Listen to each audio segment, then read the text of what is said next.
别正着吹我，斜着吹我，这样就好了。呀比，啾啾啾。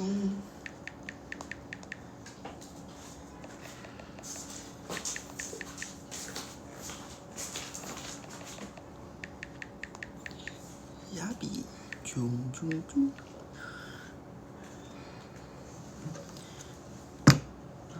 风停了，雨知道。这个应该什么？什么表情？滚！爱什么？爱到了心底。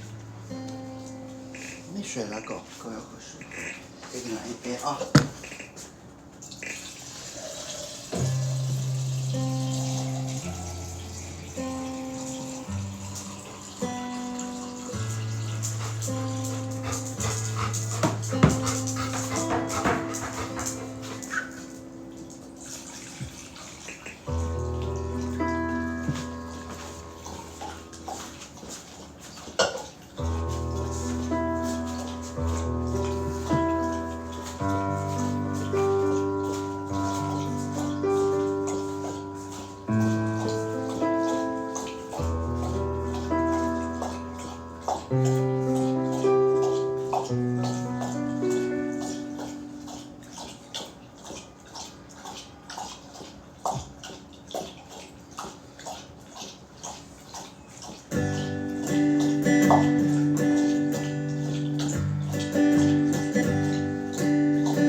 终于见到真人了。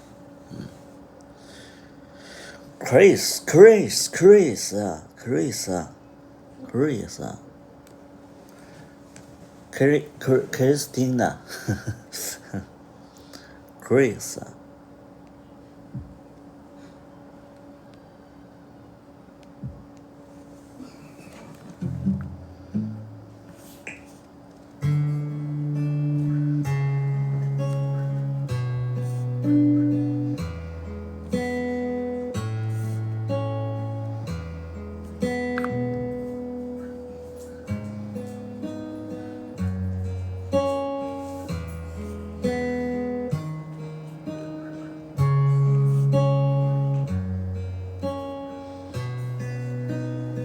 那个短句是，是的。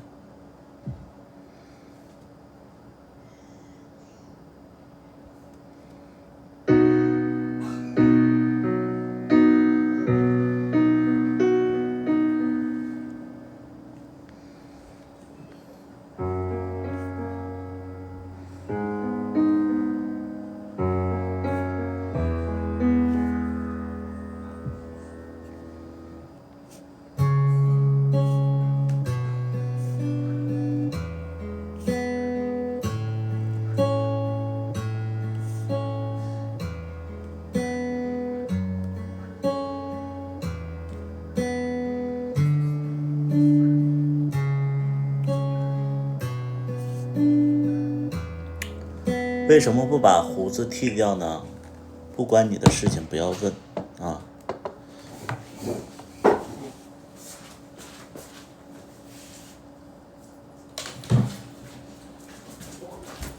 废话太多了啊。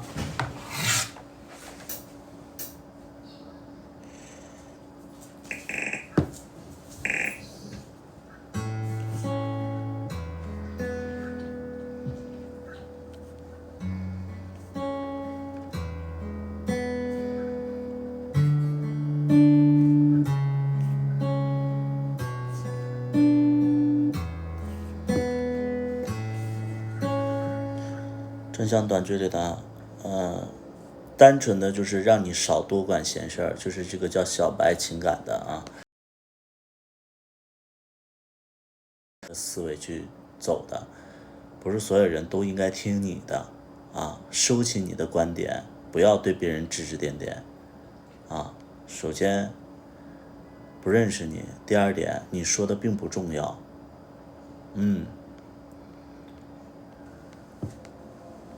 别自以为是啊！看别人直播，学会尊重别人。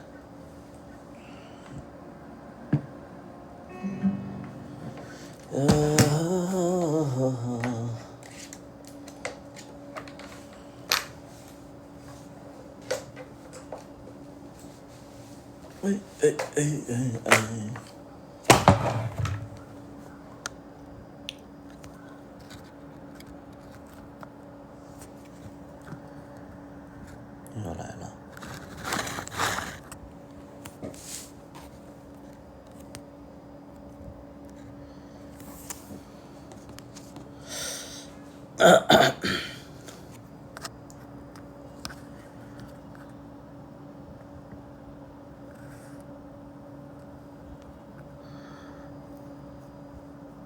啊，没有衣服啊！我是现在衣服都不卖衣服啊！这袜子你可以多囤点，衣服你们的城市可能就穿不了了呀。你想要什么衣服啊？这个富贵优，你是在哪个城市啊？你想要长袖短袖啊？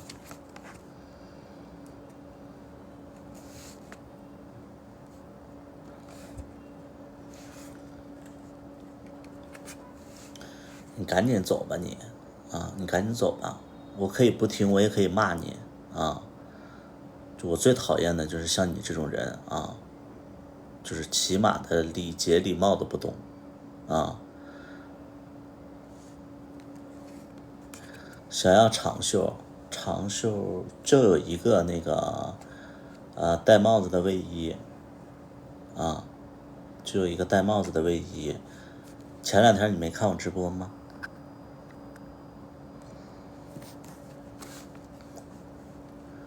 胡子都白了，很明显吗？胡子白了。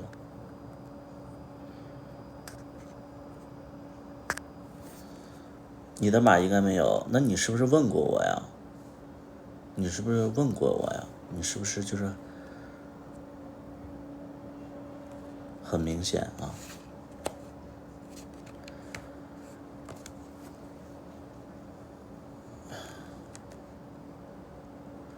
北京嗷冷，北京也就是风大吧，现在还没有到冷的时候吧。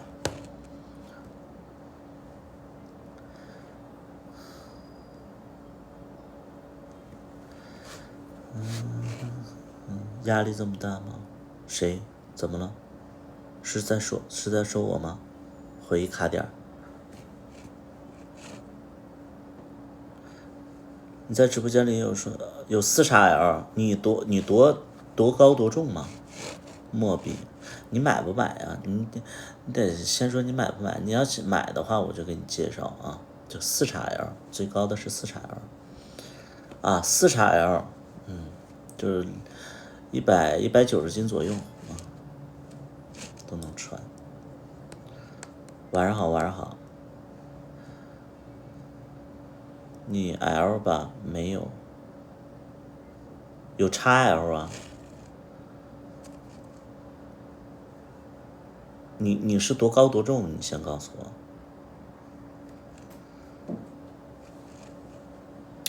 你 L 你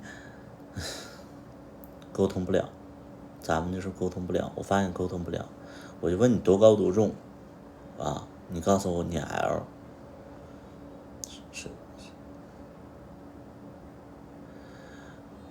172斤。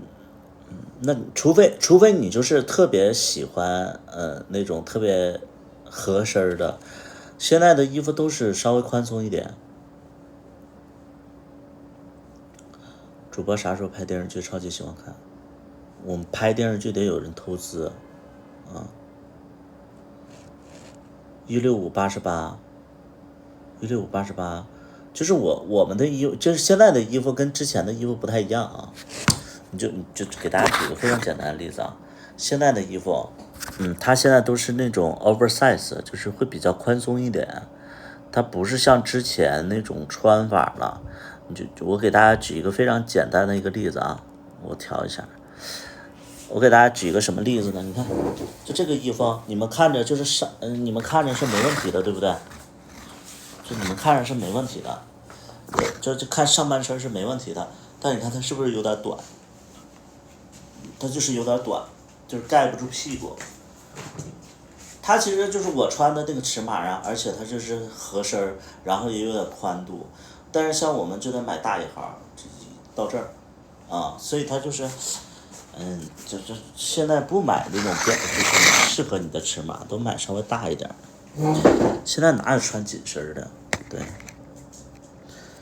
是的，就是没有穿紧身的衣服了，就是。就是服装品牌他们就是这么做的啊，就是女装也好，男装也好，都是偏大的款，没有那种特别，我也不懂，紧身的穿不了一点，那你就可以穿那个 XL 号。小助理，小大夫，小大夫。过来，叫我给我拿一件衣服过来。拿什么衣服？XL。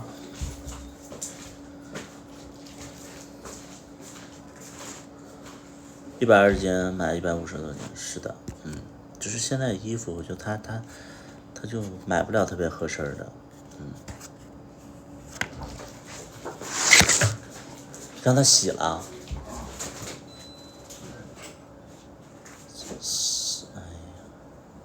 洗了干啥呀？都皱皱巴巴的，底下还没干。你要哪里洗呢？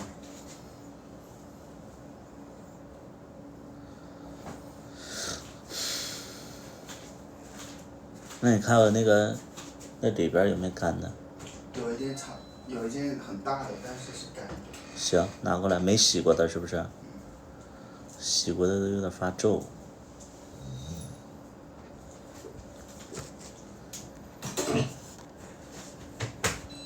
25K 纯粮，25K 纯粮，25K 纯粮我还没给你发货呢，忘了，下午忘了。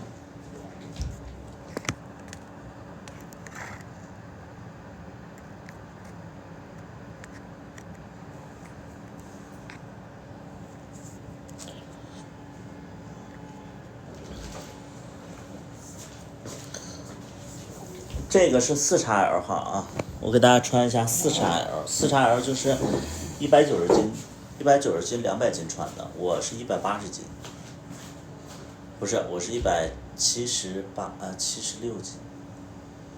，80，我是86公斤173啊，173，我穿4XL 的效果啊，给大家看一下，是这样的一个效果啊，4XL，就200斤左右你都可以穿，但是200斤你穿的话就是稍微就是合身了啊，像我这种，就我觉得我应该穿的就是这样的啊，就是宽宽松松趴趴，对，有这样的一个感觉啊。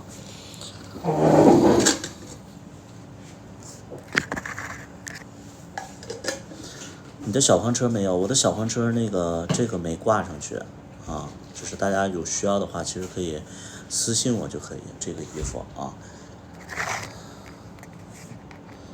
可以私信我啊。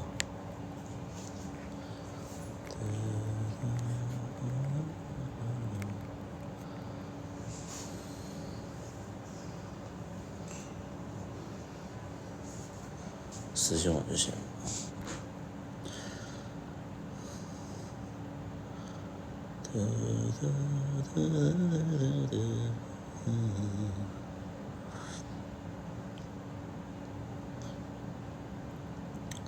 今天怎么不画额头？画了呀，画了呀。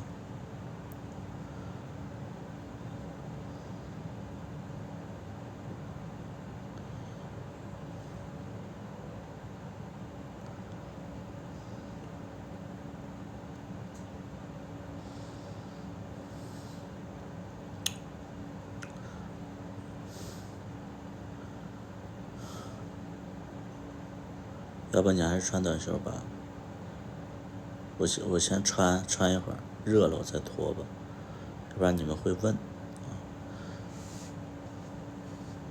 就这个衣服它是灰色的啊，灰色。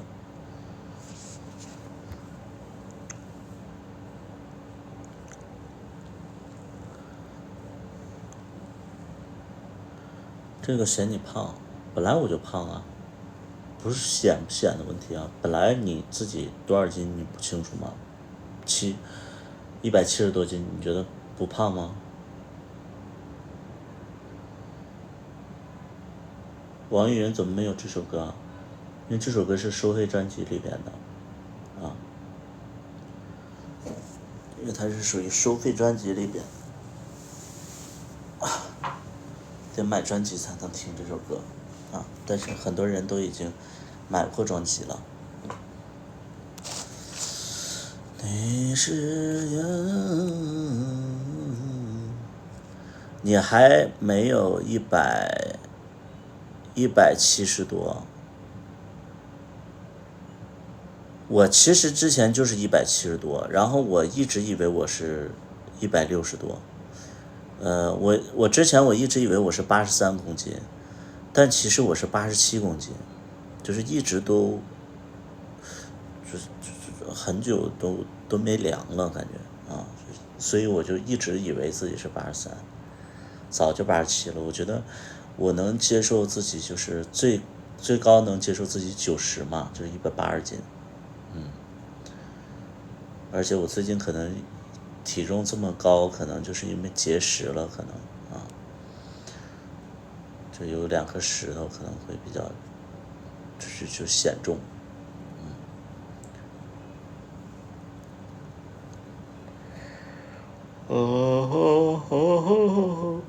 那个绿衣服早就卖完了。那个绿衣服当时就是这个剧播出之后就卖完了，卖得很快那个衣服。那衣服真的是卖得好快哦，喝水蹦一蹦。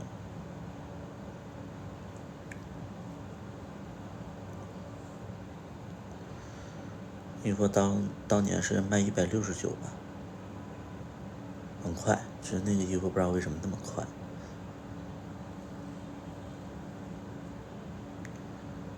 大家还是不喜欢戴那个帽子的，还是喜欢那种干干净净的就是脖子就比较简单的那种啊。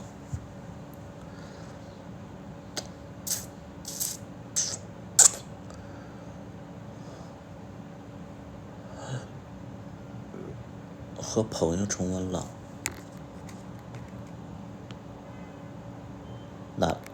男朋友是不是？看完那个，就是我觉得很多人看完那个就是都会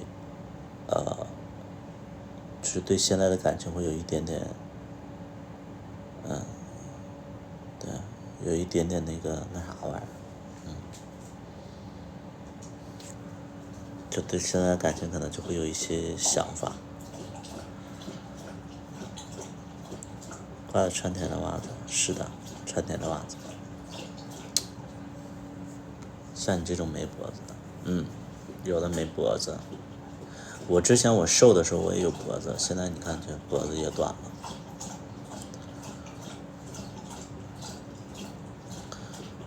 还跟前任一起开店。狗狗在喝水。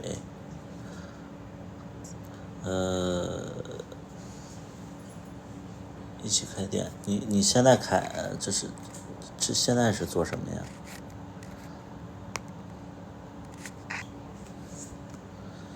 你现在是做什么行业？图图有点像沈腾，好多人都这么说，我也就是其实，我之前还觉得沈腾不好看，直到他抓娃娃上了以后，我还觉得沈腾挺好看的啊。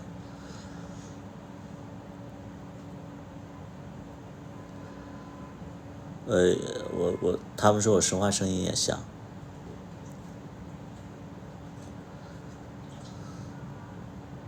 沈腾胖啊。刚下播图图啥意思？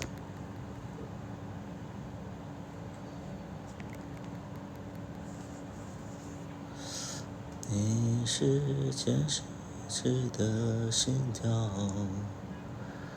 你是来自今天的记号，几分晓。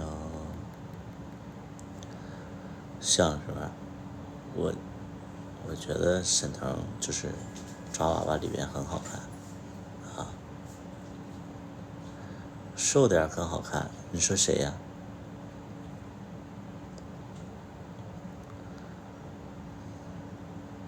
你说谁瘦点更好看？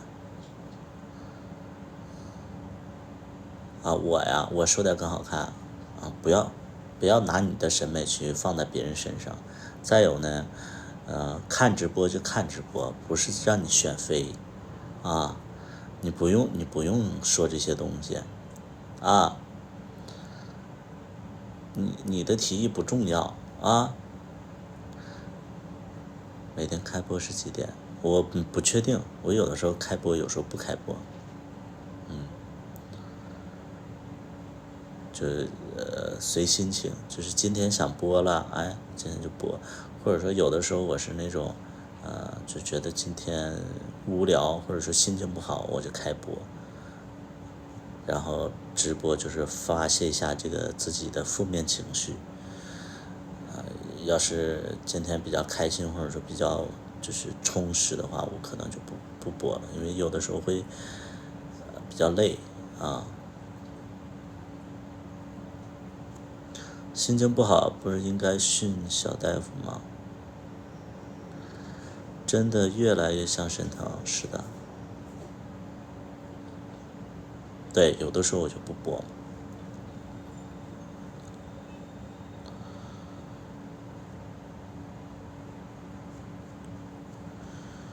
你是前世未知的心跳，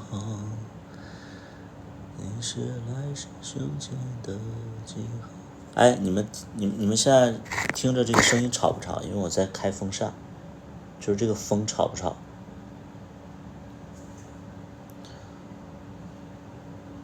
不吵就行，不吵。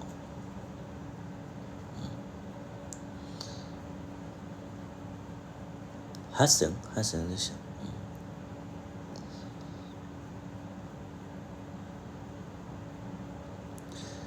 你是好，那我接下来我做个采访啊，就是直播间里，20岁16岁到25岁的请扣1，25岁到30岁的请扣2，35+的请扣3。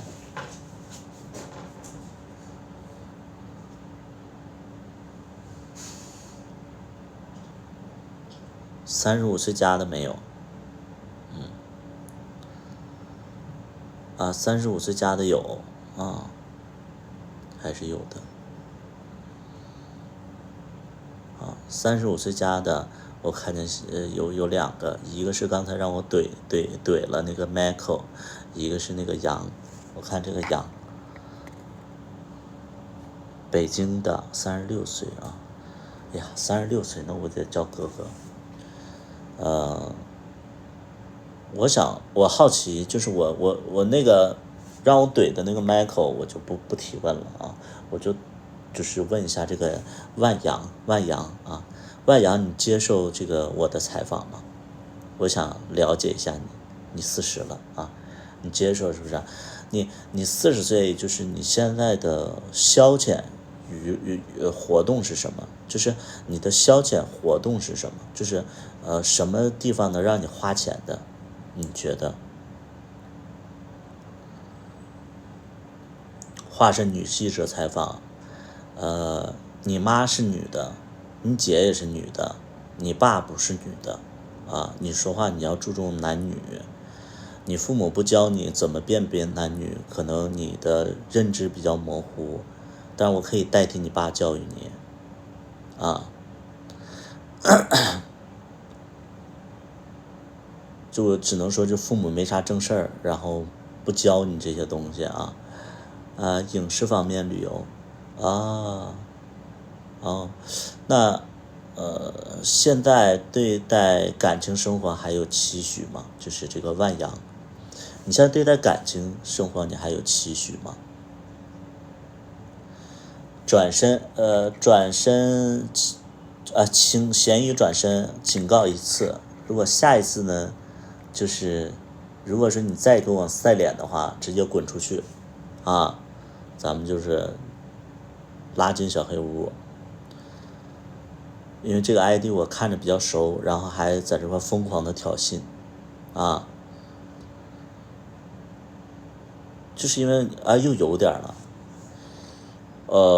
那你现在结婚了吗？就是因为你40岁了，肯定会面临这个话题嘛。你结婚了吗？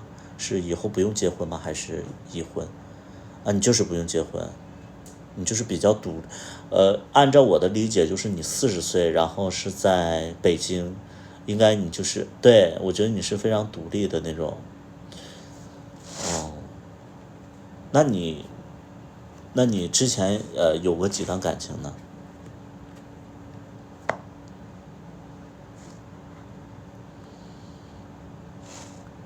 之前有过同性的感情吗？4段，也没闲着。这属于养精蓄锐吗？这属于。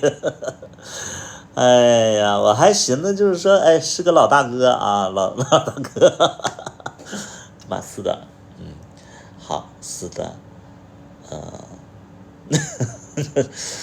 那我很好奇，你喜欢什么类型的？对，你喜欢什么类型的？空窗期9年了啊，年轻的时候啊比较疯狂，现在就是9年了。你喜欢什么类型的？就你觉得你在感情里边，你是更喜欢什么类型？对你的择偶标准是什么？足球宝贝那个穿的暴露是吧？就把你问住了，就是你有4段感情，然后你总结一下，就是他们都是什么样的？就是有没有共同点？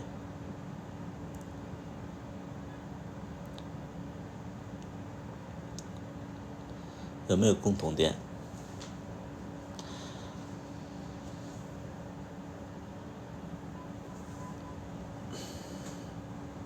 憨憨型，憨憨型。但我想问一下，那你们就是4段感情有没有共同的分手的点？我说一下我的理解啊，就这个万阳，你可以先不打字，就是我的理解是，你40岁在北京没有婚姻压力，然后又爱好摄影，然后就怎么样？我觉得你的性格应该是比较，就是比较有想法的一个人。你要喜欢憨憨型的话，我觉得有很大的可能性啊，就是就是我个人的分析，有很大的可能性，你喜欢憨憨型不错，但是你最终可能会因为他的蠢或者说交流不了跟他分手，有没有这个可能性？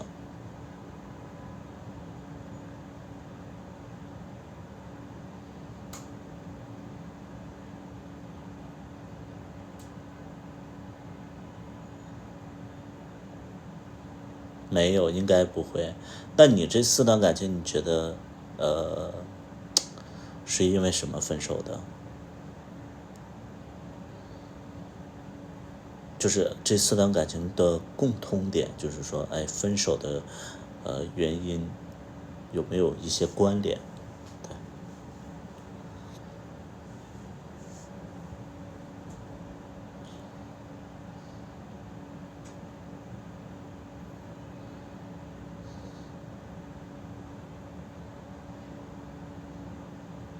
脾气大，莫名不爱就散火吧，啊，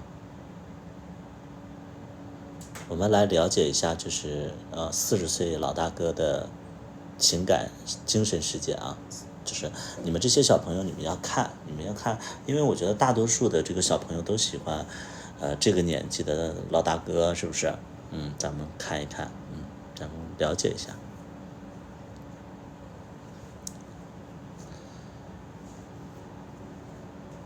老大哥在打字啊。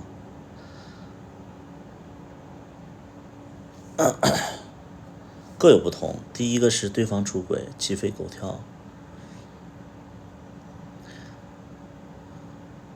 第一次去 gay 吧有什么需要注意的吗？就别影响别人。对。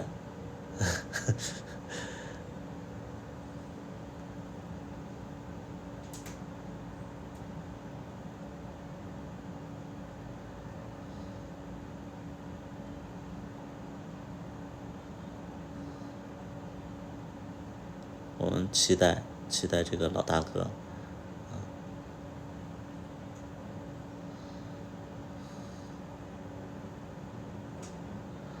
去过 KTV 没去过酒吧 ？KTV 是一个很复杂的地方吗？去过 KTV 没什么值得骄傲的。哎，你是不是你18岁的时候你突破自己，然后去楼下自己去买了个东西？啊，没去过酒吧，去过酒吧没去过 gay 吧，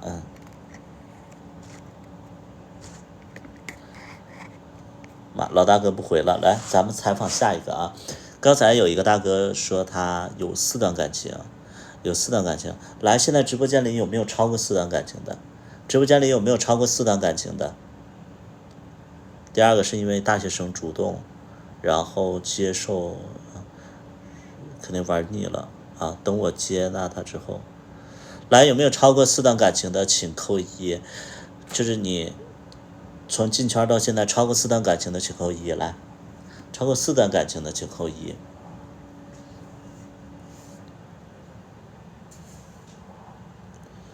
来，超过4段感情的，请扣1。来，不用害羞啊，不用害羞。就一个，火，两个，重生我是雪豹，来，重生我是雪豹，你今年多大年纪？我们来采访一下。重生我是火爆，雪豹，你多大年纪？7天算一段吗？你觉得算就算。18岁，然后超过4段。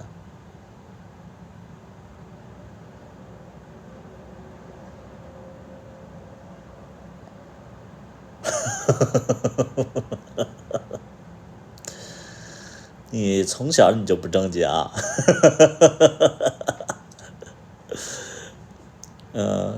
行。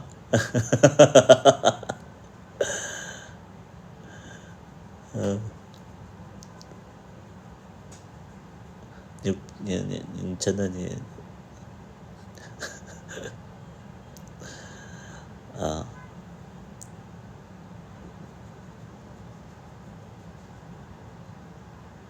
什么？山东聊城真诚恋复恋终老，要求成熟干净有分寸，不影响家庭，相濡以沫，非诚勿扰。哎呦天！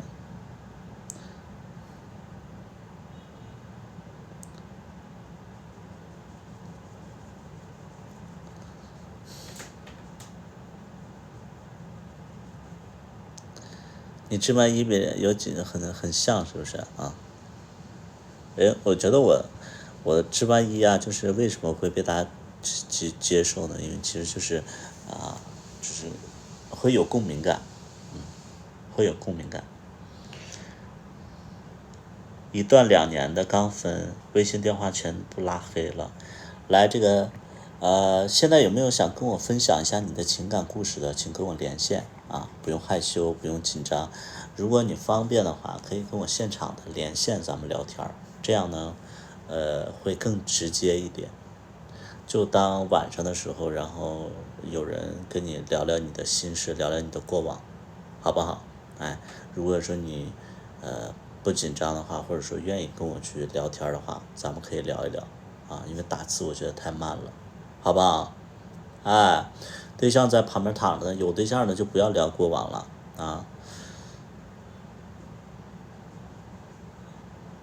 风象星座，我甚至觉得图的跟你一样是风象星座，我不是风象星座啊，我不是风象星座，我是土象星座。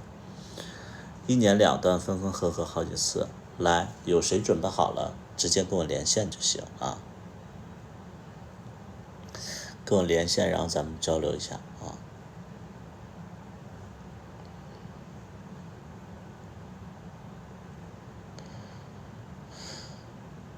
感觉死了个家人一样，最后落得一个死了个家人一样。这个这用词很精准啊，用词很精准。都害羞，对，这其实很多的人其实都是会比较害羞一点，没关系啊，再跟我连线，我会引导你去说，我没有连线，我开了，刚才有人要跟我连，可能是别人点错了，这没关系，大家不用怕，就是说，哎，我好像不会说之类的啊，我可以引导你去说啊，我问你答，咱们就聊聊天儿，感觉都是一地鸡毛，我都是一地鸡毛，想听鸡毛？经历了疫情，经历了这么多开心不开心，最后都说讨厌了，没有新鲜感，一地鸡毛。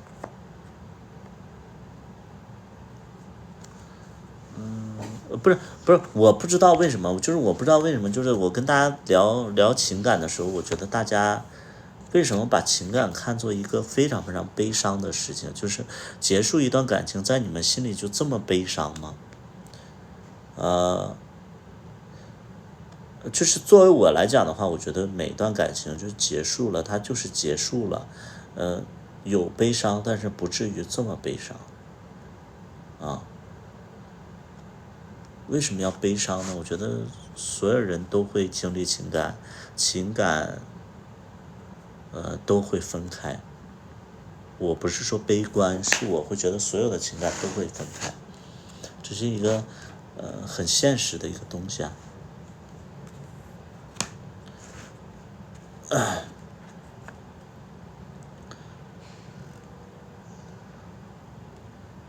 我们不好找，就是因为就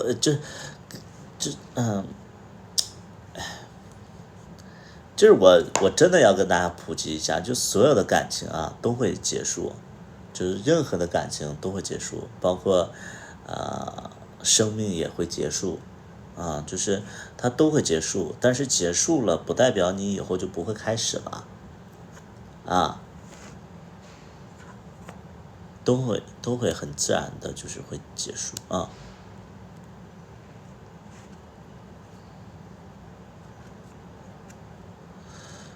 两个人在一起是否一定一方条件才比较长久？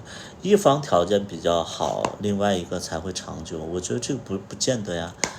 我跟大家说一下很现实的一个东西，就是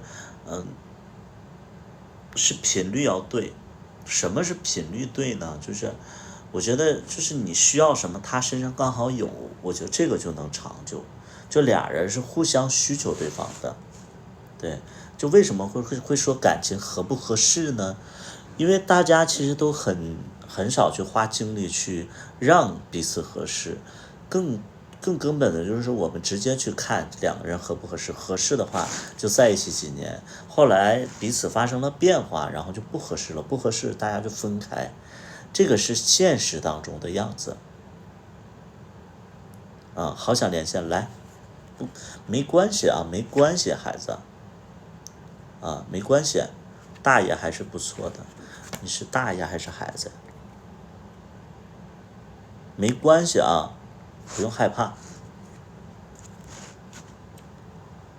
你是个孩子啊，就是我想传达的一点就是说什么呢？就是所有的感情，你们要知道，就是所有的感情分开，其实就是一件太寻常的事情了。就好比就是什么呢？你买衣服去，你买衣服去，你知道自己的问题，然后你去买衣服，然后你要去了一个错的一个服装店的话，你就挑不到自己的合适的衣服。但有的时候呢，就是因为别人去说你俩合适，你俩也能在一起，而且就是这合适了之后，有的合适的可能就是这个衣服，就是你当下需要这件衣服。或者说有的合适的是什么呢？就是我一年四季我都可以穿这件衣服，你的需求点不一样，而且就是人在不同的阶段需求的点各不同所以就是你们千万别觉得感情结束是一个天大的事情，不是。感情你们要知道，所有的感情其实就是要陪伴你，就是它是你人生的点缀，它需要就是它的出现就是陪伴你而已。分开了也没什么了不起的啊。对，因为我从来不在乎结果，我从来不在乎结果因为结果咱们是不可控的啊。对，你就是找个陪伴你的人大家要合得来的话，多走几年；要合不来的话，就是彼此放过彼此。我觉得这个是很现实的，就是千万不要觉得说因为我特别理解小朋友的思维。我在年纪小的时候，我也是希望就是说找一个人，然后什么，我经常会说那种什么找一个人过一辈子。就这种话我挂在嘴边。但其实随着时间的这个推移，然后包括你的人生的一个进展，所以就是你对感情的一个理解，包括你经历了一些感情，你知道感情的就它的本质或者说它的特性，你就不会要求了你就不会要求了。感情其实就是易变的，就是它是没有办法恒久不变这个是不太可能的，因为人的本质还是活着，人的就是本能的一个诉求其实是活着你就是你要死的时候，你不会想着说你要谈个恋爱不是，你的本能就是你要死的时候，你还是想活着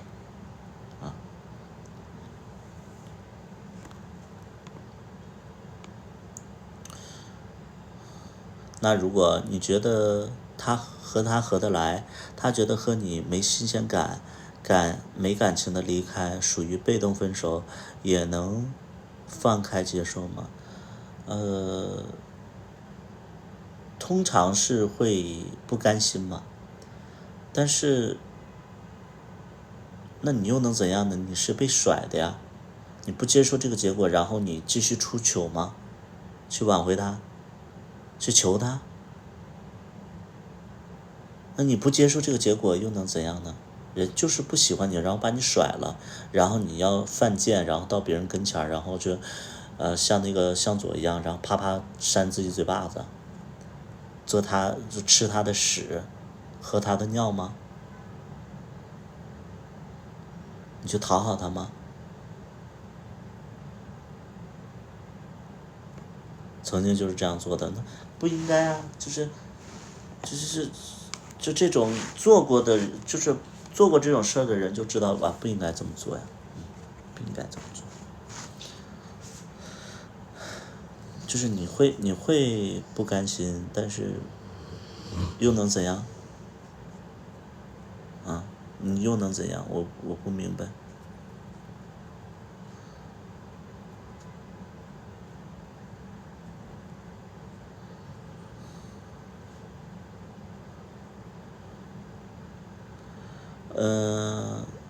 绑定终身，你看你的思维就不对。绑定终身，你是怎么的？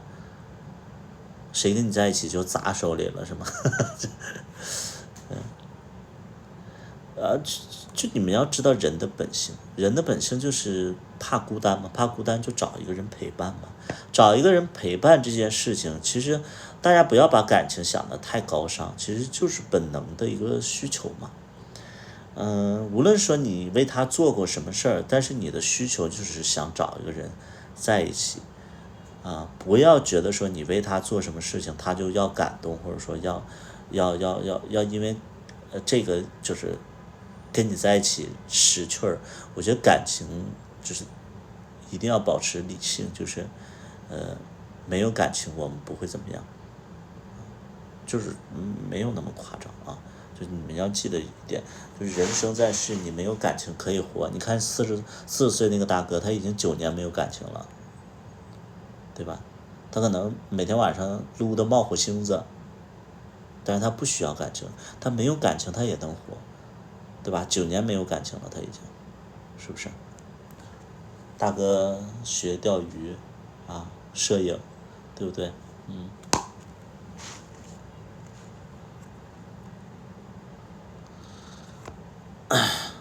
循环在意我，是不是有的时候对他好，他说是感动自己，是的，是的，就是我们对别人好可以，但是我们要清楚对别人好的本质是什么。本质其实就是想让他开心，然后让他也对你好但是不如说直接对自己好。到底哪年说？我91年，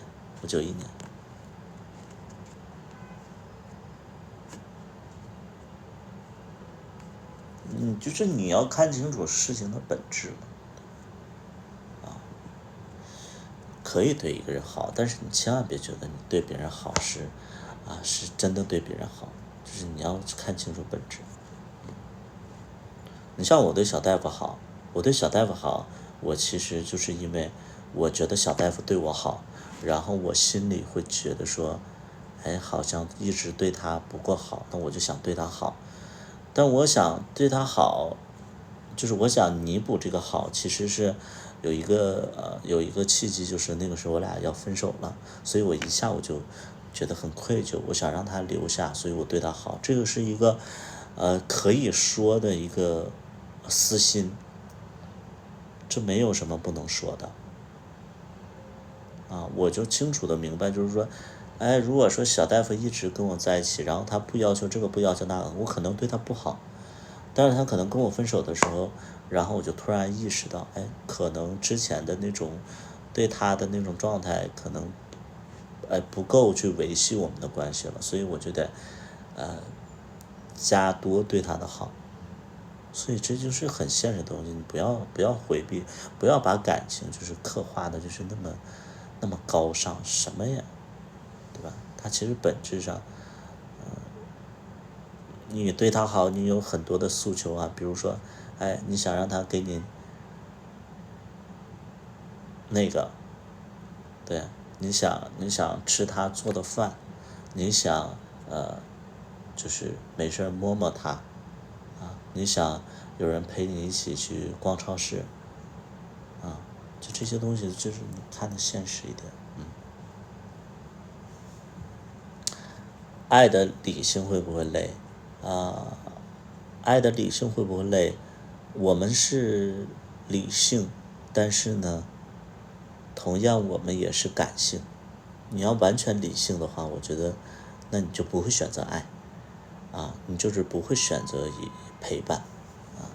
之所以你会选择感情，你还是会知道一点，就是说，哎，可能我的内心是比较感性，或者说内心就是空虚，比较需要感情的一个点缀填补。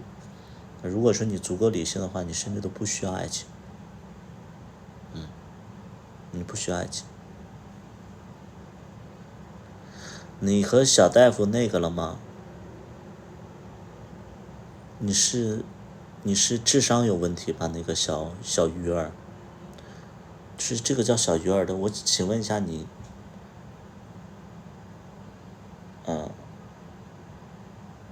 你是你用什么去问的这个问题呢？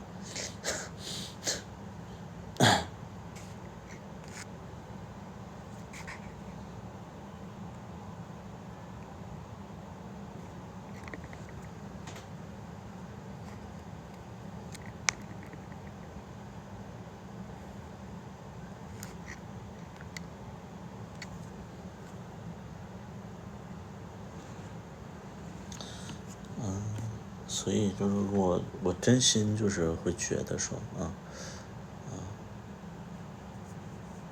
你刚才不说话题里边有吗？所以我就说你脑子有问题嘛。我跟小大夫我俩是情侣，你说有没有？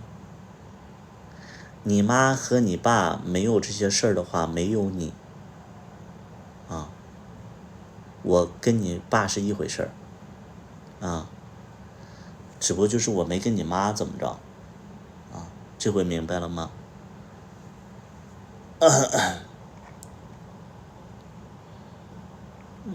脑子有点不太好啊。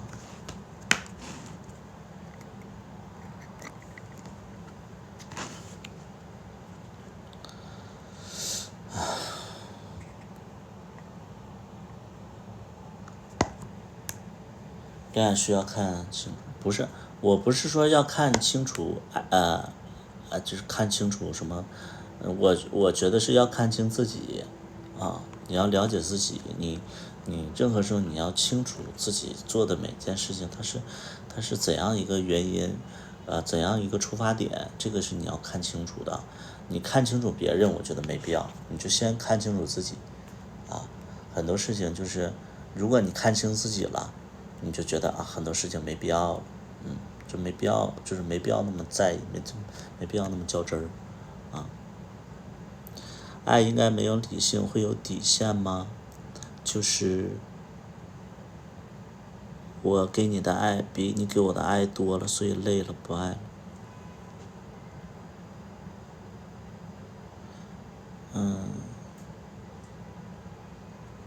所以累了，不爱了。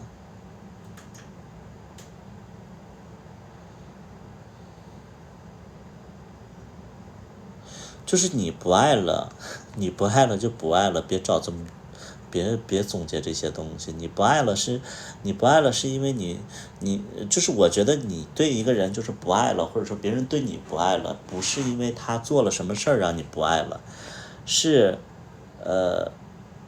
你突然对他做的事情看清楚不爱了啊，就这个东西是怎么个意思呢？就是你的说法是因为别人做了一些就是你是看别人做了什么事儿，然后你才不爱的，或者说你因为别人不好了，然后你不爱了。其实是你的本质上你能分辨说这段感情就是你不想爱了啊，对，他不是说都是别人的问题啊，是你是他做了什么事儿，然后你返回到自己心里，然后你去判定我就不想爱他了啊，所以就没有那么直观，就是因为别的人的问题，然后你就不得不爱了之类的，是他做了，然后你反应了，然后你判定了，结束了，它是有这么一个过程啊，千万别忽略整个过程啊。您那好比就比如说，哎，你今天那个就是那啥了，然后拉床上了，然后你就会对别人说，哎，我跟他分手是因为他拉床上了，其实不是啊。他正规的这个流程是，因为那啥了，然后他拉床上了，然后我被臭到了，臭到以后，然后就是我会觉得说以后再也不想被臭到了，所以我跟他分手了，是有后边那个阶段，能明白吗？你们能明白吗？就他一定是有后边那个阶段，他不是因为就是说他拉床上我就一下就不爱了，是你的内心就觉得说拉床上这件事情我接受不了，所以我才不爱了。包括出轨这件事情也是一样啊，就是你们要知道，所有的感情结束其实跟你自己也有关系啊，跟你自己也有关系。包括有的人说出轨了，那我就很好奇，就是你俩各方面都 OK， 他也曾经爱过你，他为什么后边出轨别人了呢？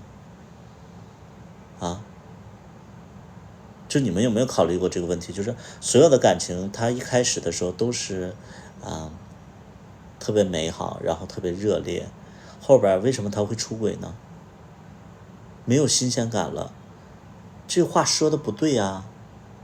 我就觉得你们就是看问题永远看不到根本，这怎么是没有新鲜感了？不是没有新鲜感啊，也不是。你看你们现在的思维还是把这个问题就归结到别人身上，就是你们永远把这个问题归结到别人身上。所有的感情结束不是一个人的问题，你们说是没有新鲜感了，他习惯性出轨了，那不是那么回事儿啊。你自己就是足够注重这些东西，他不会跟你分手，因为人是不同的，就是出现了矛盾呐，出现了不可解决的问题啊，那一定是两个人的问题啊，跟新鲜感有什么关系呢？啊，没有新鲜感不会增加吗？但前提是有多少人愿意去增加呢？有多少人愿意去为对方去学一些东西啊？或者说两个人到底就是说怎么去看待这个感情的呀？这个其实你们一直都不去思考所以这个东西就是你不能把所有的问题都归结到别人的问题身上啊，这一定是两个人的问题。你老公出轨了，然后就是跟那个就是比较骚的人在一起了，那我想问一下，那你为什么不能变骚呢？啊？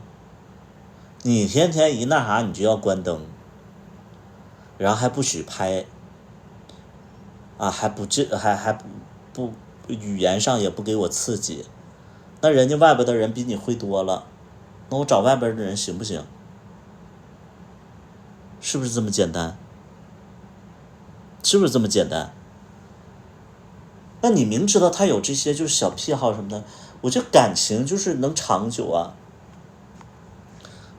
主要有2个点，一个点就是你们是足够封闭的一个状态啊，就是2个人能在一起有一个必要条件，就是你们是足够封闭的状态。足够封闭是什么意思？就是你们接收不到外界的诱惑，然后就眼下的东西已经足够满足你们的内心了啊。可以说一个东西，就是说一个那什么，比如说，就是某个国家，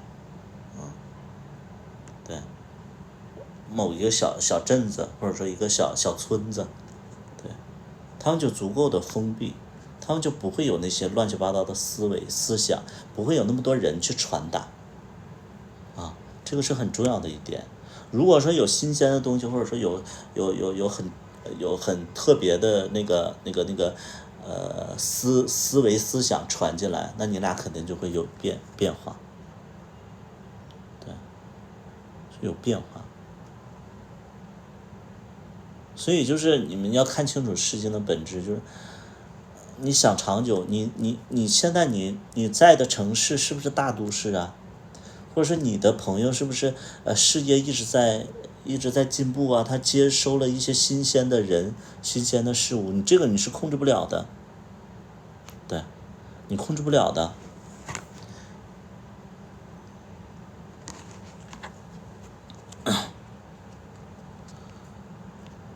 不值得是说明爱的不够深。就我觉得你本质上，其实你人的本质还是更爱自己嘛。那你爱别人和爱自己，你可能会有一些选择啊，有一些选择你就爱自己了，并不是说，这是一个很可耻的事情，大家不愿意去面对。所有的感情，我觉得就是到最后出现了问题，你为什么没有妥协？那因为你爱自己，对，你就看清楚这个东西，你自然而然就释怀了，对吧？有些能改变，有些不能。什么不能改变？你告诉我，你什么不能改变？你经常会有人问我说，那个喜欢直男怎么办？喜欢直男怎么办？去变性啊。然后有人说，这也太夸张了，那你就是不够喜欢这个直男。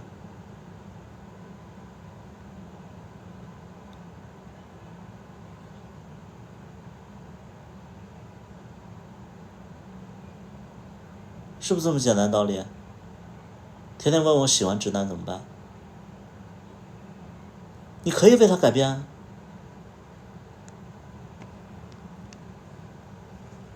变性了也不喜欢，变性的同时你要整容，你不要以为你化妆女的，然后但你丑啊，对，你还得整容啊，能明白不？你变性了以后你要整容，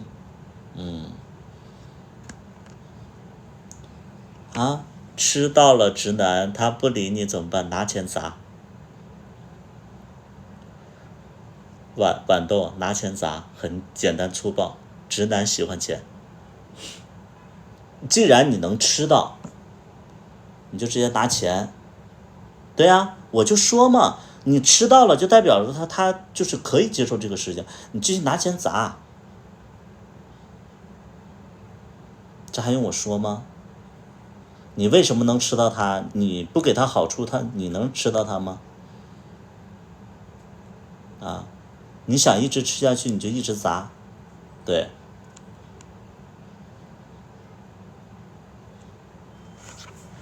有的人就是爱上直男啊，灌醉了吃的，灌醉了人家就是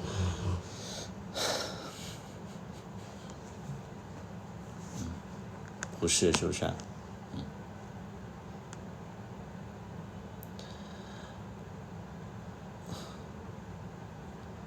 吃到了，但是不理你，就代表没感情了。你吃到了，不代表他对你有感情。你吃到了，不代表他对你有感情啊。所以就是说，喜欢直男这件事情，你有没有去努力啊？你要努力了，你还是有很多异性恋啊。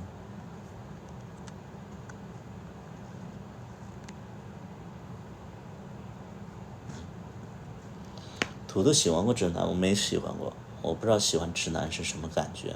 就是我可能会觉得这个直男长得挺好看的，但是我没有为之去，就是发出过什么信号，或者说努力过什么，啊，就是我觉得就是没那么不，就是就会直男对直男就是我仅此觉得就是他好看，但是我没有想过跟他有进一步的东西，所以我的理解是没有喜欢过直男。我往前转一下，好，只谈钱没必要，谈分手只是时间上的问题。那个空白号你没看清楚，那个我们在讲什么？他喜欢上直男，你应该怎么跟他在一起？啊，他不只谈钱，人家会跟他谈感情吗？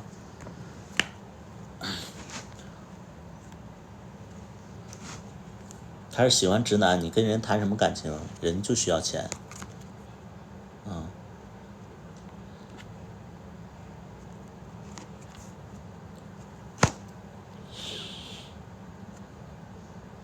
直男再好看，我也不会去碰。或者你碰了，你碰直男这件事情，就是，就你能坚持多久？都很现实，先谈钱再谈感情，不是这样的啊。空白号，我不知道你到底长成什么样。如果说你足够好看，你的林俊杰 OK 的话，还是有人主动去。你长得好看，你身材棒，然后你的林俊杰足够的背个，还是会有人去喜欢你，而且是主动疯狂的贴着你，啊，跟钱没关系，啊。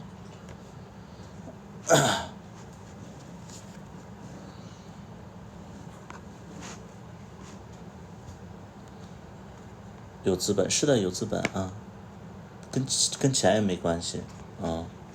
有很多小孩他是看那个外形的。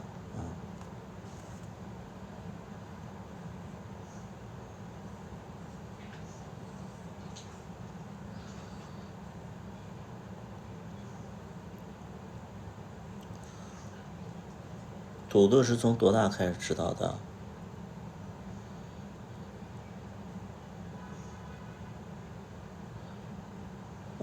图图是18岁的时候，然后被那个直男被那个 gay，然后就追求，然后后来就了解了，然后就知道了啊。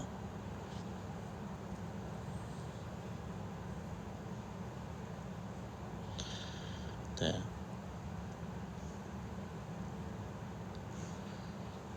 就是芝麻一的剧情嘛，18岁。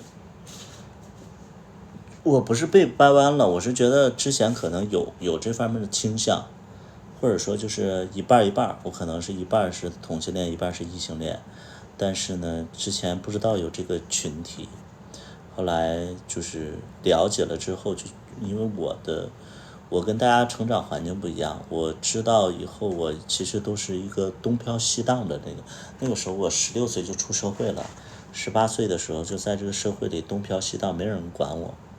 所以就很自然了解到这个群体了，就算是开启了对这个群体的一个认识，但我到现在也不会觉得说自己之前是直男，我觉得都有可能，对，都有可能。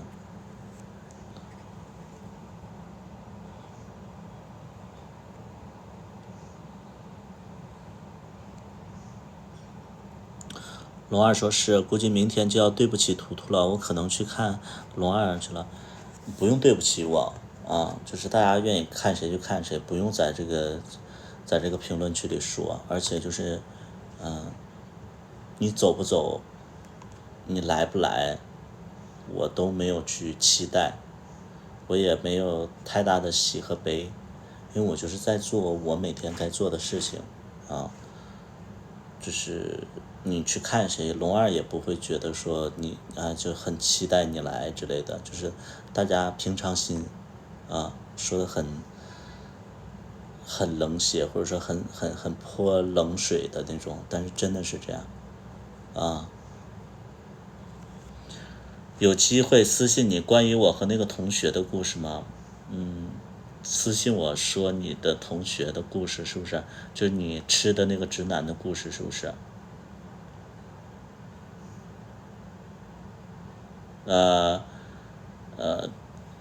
你可以直接连线说可以直接连线说，你不用私信我。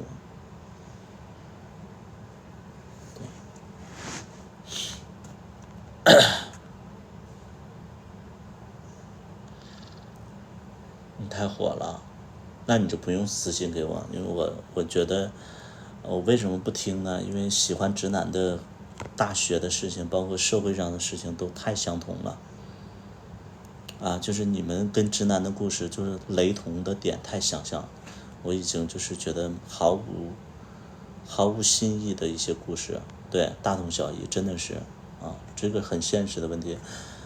到社会上无非就是你们喜欢直男，然后直男可能就是传达书什么的，就是你们喜欢直男都有一个共同点，就都是会一开始误以为他对你也有好感之类的都是这些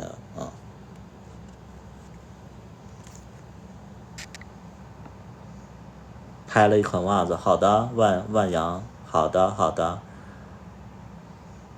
太困了，好的，这老大哥睡着了，老大哥那个现在是不是觉越来越少了？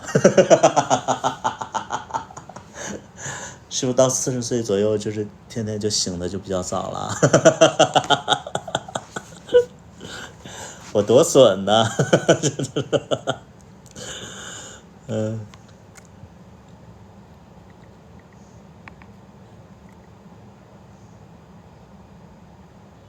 我有个问题，为什么户外装被炒起来了？什么意思，童哥？麻木了袜子收到了，孩子很喜欢。我现在怎么睡都睡不够。不是，我是夜猫子，这几天倒时差好的，开玩笑的，你去睡吧。谢谢支持谢谢支持。拍了袜子，那个童哥，你说的什么户外装是什么意思？就是你会发现，就是说现在的衣服都偏户外装多一点，是这个意思吗，童哥？就你说我这个是不是你说我这个是不是为什么呢？因为就是那个我是这么理解就是始祖鸟这个品牌呢，它就是其实它是属于之前来讲的话，它是属于一个比较小众、比较中年的一个贵的一个品牌，后来被谁收购了？我记得好像是，然后就比较就是开始做那个营销，做重新的这个定位，然后就被年轻人所接受了，而且价格也算是比较合理了，就大概2000多块钱就能买，所以呢，就是它算是不太贵，但是又能小装逼的一个品牌，所以大家就倾向于这个东西。至于说你为什么会觉得它火起来呢？是因为你关注了这方面的消息，你自然会觉得说身边的这种消息就会越来越多就它其实就是因为你关注了这个东西，所以你接收这个东西的途径也就变多了。对，所以它不是说真的火了，很多人还是不知道始祖鸟是什么，而且有的人就会觉得始祖鸟其实它就是会比较就是比较怎么说，比较年长就穿着就比较年长。所以就始祖鸟作为我们来讲的话，我们是喜欢它的那个就是那种设计那种造型，就是它的那种它所有的衣服它设计的都其实都挺符合 gay 的审美但直男不一定喜欢，直男不一定喜欢。怎么评判一个人是不是海王？海王你怎么评判？怎么评判？那你就得看他丑不丑。他要是好看的话，他是海王；他要是不好看的话，他是渣男。对，你就这么评判啊，或者说他说乱逼臭货，对你就可以这么说啊。对，就是对水鬼啊都可以，就是对，川田叔叔都让我，为什么你不让我进？我的粉丝群也没什么，没什么就是特别，就是我粉丝群大家都不说话，啊，进去的大家都不说话，我就是我同意，我觉得很麻烦，因为现在还有将近100，就是这段时间还有100多人，我总觉得他是海王，啊，就是你为什么这么觉得呢？你详细的说一下那个空白号。对，不活跃，不活跃，是的，你进了也没啥用啊，对吧？我的群我有10个群，然后前9个都是500个人，完了这个呢就是200多个，但是就是那几个人那几个群都不是话，我的群再多能有什么呢？啊，你的专辑现在在哪儿可以买？在私信，我记得你好像是有我的你有我的微信是不是？你可以在微信里买。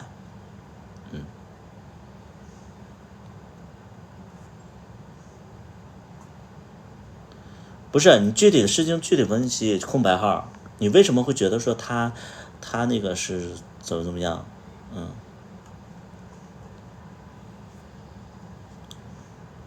有没有一种可能空白号？有没有一种可能空白号，你就是会觉得说自己很普通，然后但是呢，这个人就是还经常跟你说话吊着你。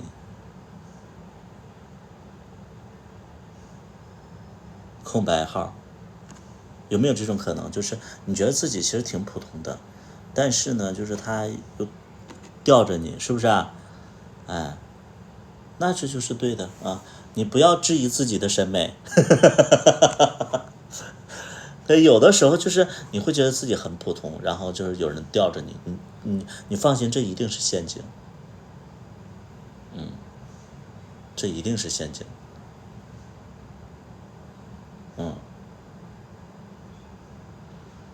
因为我在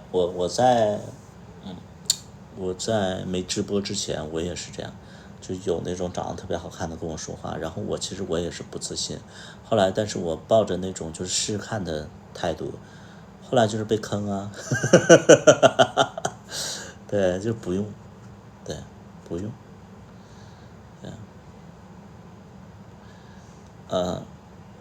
我说的再直白一点我说的再直白一点，如果说你在一个人的直播间里边，然后呢，他就是私底下会给你发消息，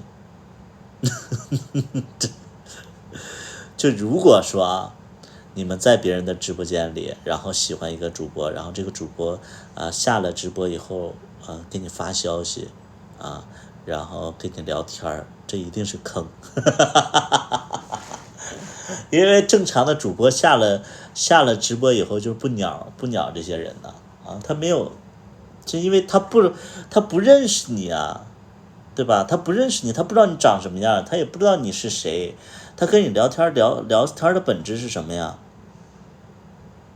他聊天的本质是干嘛？他是在维系，他为什么叫维系啊？他想让你刷点礼物，或者说给他买点东西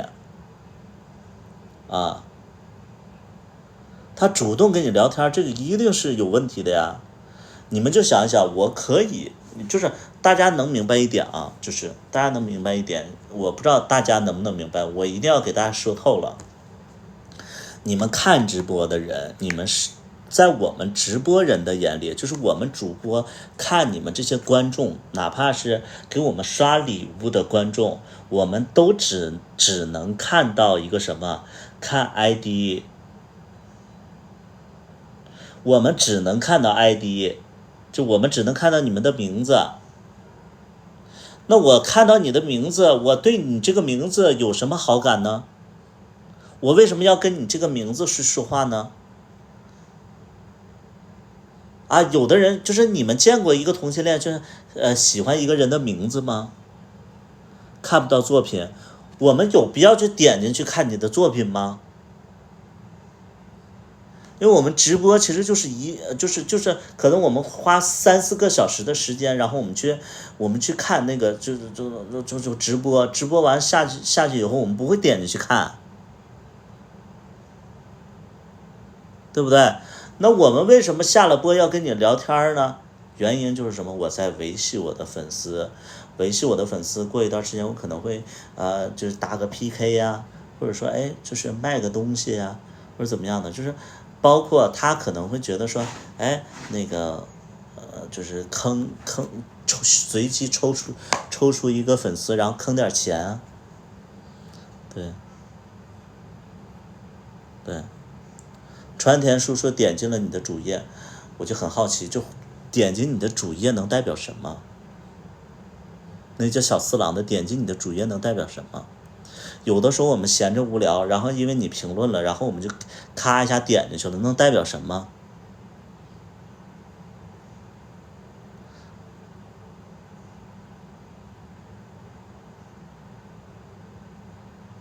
代表你是芸芸众生的特别的一个，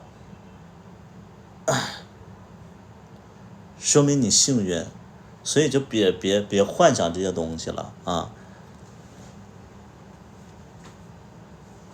就他主动跟你说话，你就我们要知道一点，就是知道自己几斤几两。那知道自己几斤几两之后，如果说别人跟你靠近的话，你需要考虑一点，就比如说直男，就是你喜欢的直男，然后突然就是开始对你温柔了，然后你又确定他100%是直男，他一定是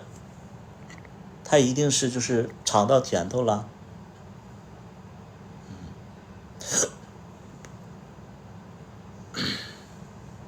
对，他一定是尝到甜头了，然后他就想再尝尝甜头，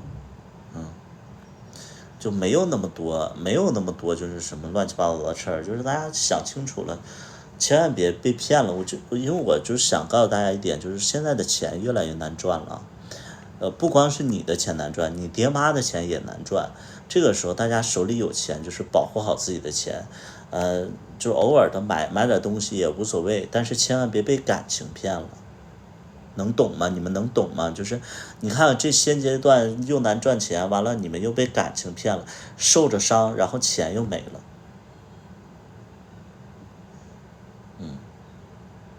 对不对？受着伤，钱又没了，就是现在对你们而言就是哪怕就是说没有感情，但是你们手里有钱也行。之前的股票割韭菜了，对，牛市嘛，牛市，对，现在就是就是钱难赚，骗你钱，对，骗钱，大家可以就是说报警啊，就是支持大家以报警的方式去追回这笔钱。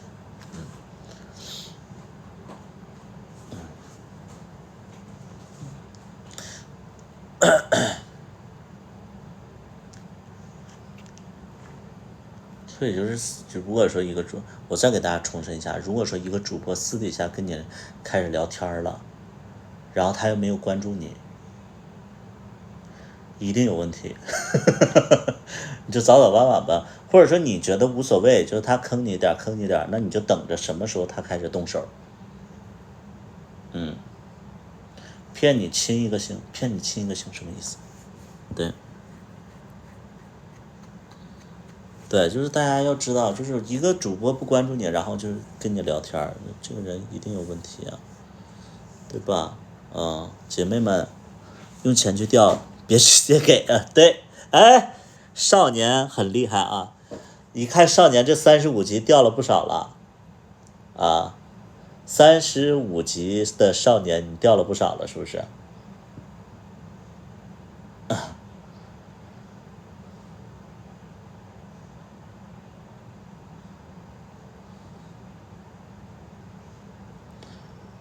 有点东西啊，经验，就我还是那句话，因为我做直播做的比较久了，然后我经常会听我的粉丝跟我说一些东西，包括我直播，其实大家也能看到，有的人跟我直播连线，他们也说过这些东西。我经常会收到投诉同行们。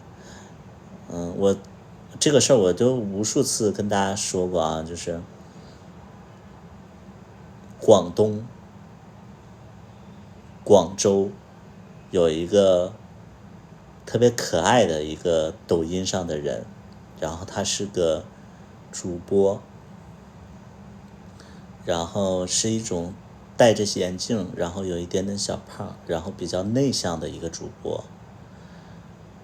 之前我甚至想找他拍戏，结果我有一个在我直播初期的一个粉丝，我们加了微信，然后这个粉丝他是在国外，他是有点小钱，可能是个富二代啊。后来有一天，因为这个广州的这个主播，我跟他是有微信的，我有的时候会给他点赞，因为觉得他形象比较好，挺可爱的，然后也就是那个性格比较好的那种，所以我点赞的时候，我的那个国外的那个粉丝就看见了，他就问我说：图图你跟他认识啊？我说我俩这个微信上就是那个抖音上认识的。结果他说最近遇到点事儿。我说什么事儿啊？他说关于他的事儿。我说什么事儿？然后他说这个广州的这个主播找他借了点钱，大概是3万块钱，然后现在不还，他说要不要报警？我说这个就看你自己了。我说你傻吗？人找你借3万块钱你就借，而且他是没有人借了吗？他找你一个国外的一个粉丝，对吧？你跟他也肯定就是说主播和粉丝的关系，他找你借3万块钱，我说你是傻吗？就你借了吧？我就非常意外啊，我就非常非常意外啊，我就觉得说那个人畜无害的那个小模样，然后又特别内向的一个小主播，就他直播都是那种就是不太说话的那种，不敢说话的那种，结果找别人借了3万块钱，就这个事情我其实特别意外啊。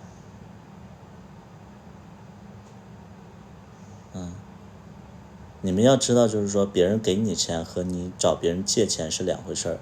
你像我呀，我不是说在标榜自己，我所有的就是所有的投资也好，包括大家就是给我的那个就是支持也好，都是大家主动给我的，我从来没有说给我点钱花，我没有，对，我从来没有这样。其实一旦有人找你借钱，就有一定的风险，就是他还不了，所以你们自己要去分辨，要分辨。我其实挺意外的，后来我就没有找这个人去拍戏了，就没拍了就觉得真挺意外的。而且我现在就是遇到就是这种主播还几率还挺高的。我还有找过一个人，这个人是那个四川的成都的，长得特别好看，然后我想找他拍戏，都说要拍了，结果也是在朋友圈里，就是加了微信以后点赞了，然后有另外一个人给我爆料说他正在追他，然后1个月给他花了多少钱然后我觉得就是别人在追你的时候给你花钱，我觉得这不是什么可耻的事情，但是一旦你找别人借钱这种事儿，那你要不要还？对，你能不能还？对吧？就是你们要考虑一点，就是其实我是非常非常就是不排斥，就是你作为主播，然后粉丝给你花钱这件事情，他给你花，你可以拒绝，可以不拒绝，但是你要找他借钱，你一定得还。这是一个非常非常非常重要的一个是非观念。如果是你找他借钱且你不还赖账，这个事情太大了，这事情太大了啊！骗子不都是装作？我现在我不知道这个粉丝还在不在我直播间里，就我不知道这个粉丝在不在我你们知道我支付宝每隔10天或者半个月的时候，我支付宝里就会有一个粉丝给我打100块钱，哎，我就觉得很奇怪，但是他已经坚持了1年多了，其实很奇怪，我不知道你在不在直播间里，我不知道你是在我这存钱，我问过他，然后他就说那个图图想支持你之类的，啊，这真的会有这样的人，那这种我就没必要退啊，因为他是转账啊，而且我其实在很多时候我都会有人给我转钱，然后就是对我好之类的，我能分得清一点，就是他给我的我可以要，但是我不能找他借，我不能去如果借了的话我一定要还。你也想支书？不用了。我虽然说现在钱不够花，但是就是你们那个100、200的也啥事也解决不了。对，100、200，我天天我丢还得丢100、200的呢。哎呀妈呀，你不知道我现在存款每天的利息都得2、300。吹牛逼了，吹牛逼了，吹牛逼了，对，虽然现在没钱，但是不缺这撒花潦草的，确实是这样啊，对，确实是这样，确实，我还是希望大家有钱，就是我希望所有的粉丝都有钱，然后有钱了以后可以去支持我买点我的袜子呀，或者说这个衣服啊，这个可以，大家可以，对，这个是可以的，对，大家有钱，我觉得就是我们做自媒体才会有希望。如果大家没钱的话，我们做自媒体给谁看？大家怎么去，就是我们怎么去坚持这件事情？就好比就是说我们做生意，其实是希望有人来消费，但是如果说经济一直都得不到就是改善的话，那我们为什么要做生意呢？对不对？你咋这么胖了？首先你咋这么胖了，我没办法给你解释。第二点，我没必要跟你解释。很讨厌的主播想听故事没有？就我觉得主播，很讨厌主播好像没有，因为我不看别人的直播，我一般都是看谁好看，然后我就看。但是你知道好看的人直播都特别无聊，我看了一会儿，我就再也不去点进去了，然后我就天天等着他发抖音，然后给他点赞。但是我真的看不了那些好看人直播，好无趣，没有内容，对。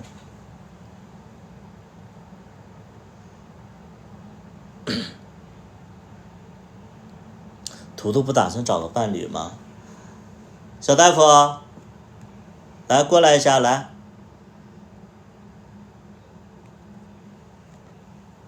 小大夫快来，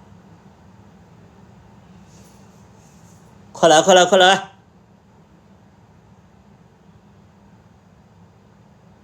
小大夫，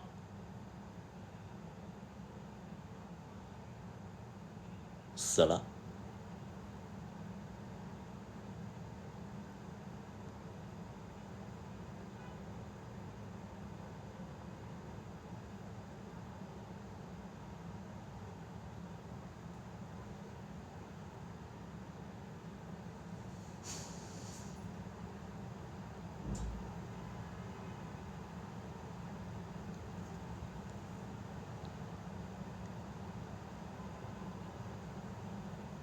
没死。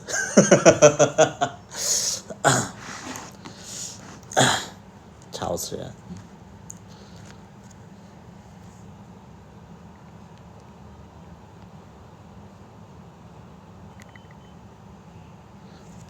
小大夫长得有点像年轻版的龙二，我觉得不像，就是我没有关注他俩的长相，反正我会觉得龙二的长相好看嘛，但他俩的性格完全不一样，就是所以我觉得他俩，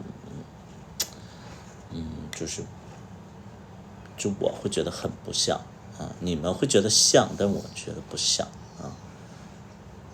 龙二是什么性格？龙二是那种，他比较，我觉得就是因为龙二可能就是在这个圈子里可能比较久了，然后他经历了一些事儿，所以我个人会觉得他其实太在意别人说什么，所以他会凡事他都收着，他就是特别特别收着，他怕别人议论他，然后也怕别人讨厌他，所以就是他会规避掉很多的可能性，但是这就让他就是让大家会觉得说，好像他有一点点就是无聊，我觉得他有点，就是我跟他接触起来，就是他喝完酒好玩，他不喝酒，我觉得这个人到底是谁能跟他交流啊？对，他喝完酒很好玩，很好玩，而且还不油，不知道感觉对不对？我龙二眼睛善良温柔，龙二眼睛善良温柔，就我会觉得龙二是一个太在意别人的对他看法了，我觉得这个很累。我觉得跟他谈恋爱，我个人会觉得跟他谈恋爱其实也会有点累。其实他，当然跟我在一起也不好，就是我俩是完全两个个性。我是那种就是足够的那种外向的人，他是恨不得把所有的东西都藏起来，所以在外人面前才收着。我不知道为什么，反正一喝酒他就能放松一点就是喝完酒我就觉得我俩是那种就特别能聊的，然后就是惺惺相惜的那种好朋友。但是如果说不喝酒的时候，我就觉得说他来了，等一会儿我要小心说话。罗二，都挺好的吧？坐。是这样啊，就是最近又想拍一部剧，然后觉得所有的演员里还是需要有一个顶梁柱，所以今天还是邀请您过来你看一下这个剧本，这个人设，你看，你觉得可以吗？那没问题，是不是？那您这方面需要我有什么配合的吗？好的，小大夫拿笔记下来。好的，没问题。好的，那今天你看住几星级？好，没问题，那就这么安排那你先去酒店，然后休息一会儿，晚上我再找你吃饭好，就这样，你知道吧？就是恨不得这样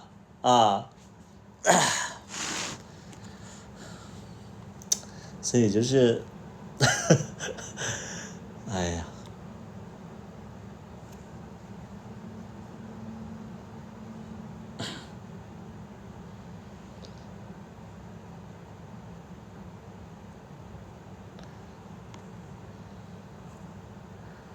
好不熟，不是因为好不熟，这是少年你还是没懂我说的，不是因为我跟他好不熟，其实我跟他其实挺熟的，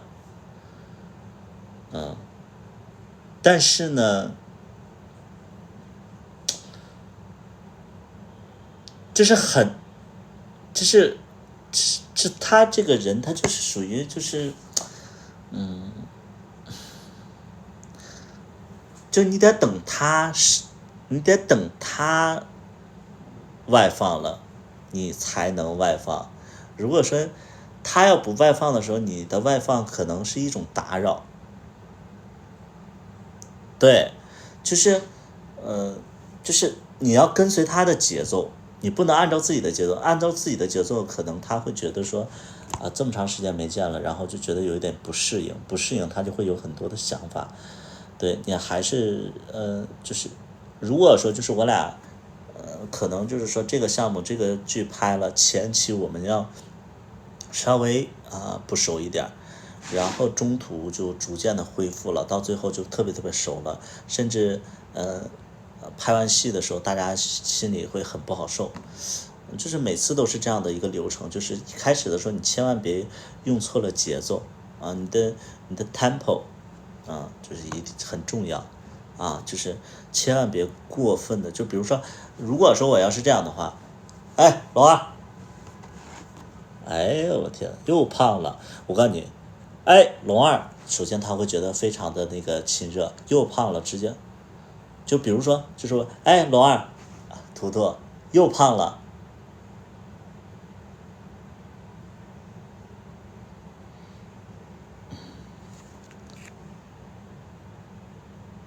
就这样，你知道吗？就是我会觉得他，哎，一下就是那个冷下来了，你知道吗？是那种，就是哎，我该怎么去形容呢？就是我就完了，我就后悔，我说说错话，路上不堵车是吧？嗯，不堵你看那个晚上住几星级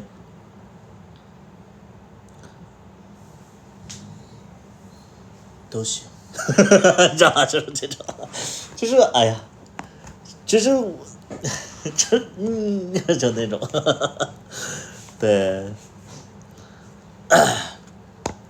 他就是荡下来了他就反正我会很小心的我会很小心，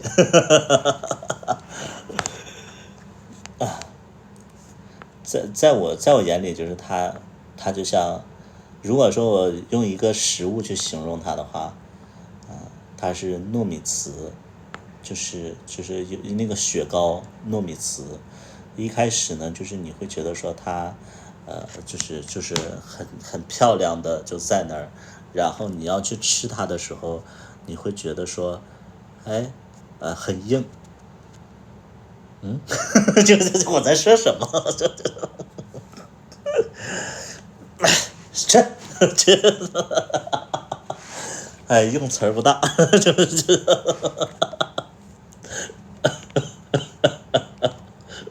说那个雪糕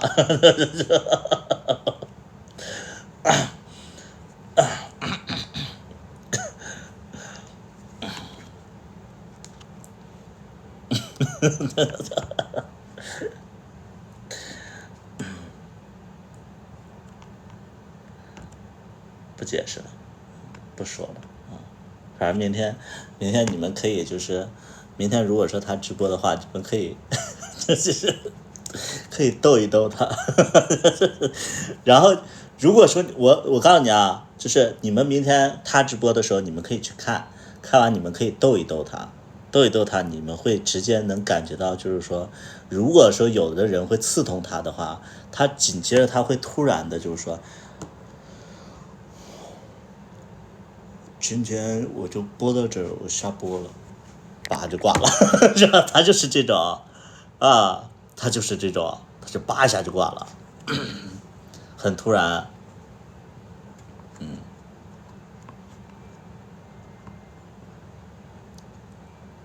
对，就你们别刺痛他，要稍微刺痛他一点，他就很敏感，他就像含羞草一样，对，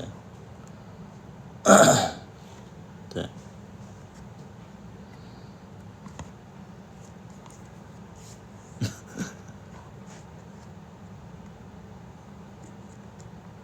对，明天他应该是有直播啊，你们可以去看看。我不知道在哪直播，我刚才听那个别人说的，我可能就是在抖音里边直播啊，很可爱，哄一哄就好。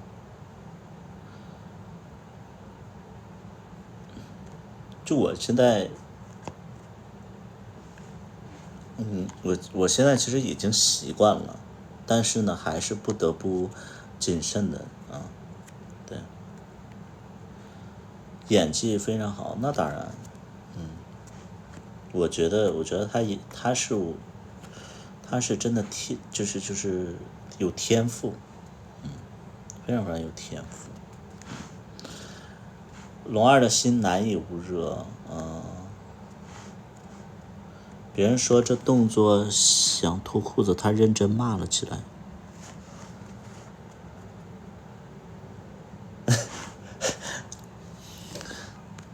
听八卦，怎么就骂起来了？他骂什么？哎，他骂什么了？别人也是开玩笑，他认真，不是他骂的什么呀？我没听过他骂人，他骂什么？是带脏字的骂的吗？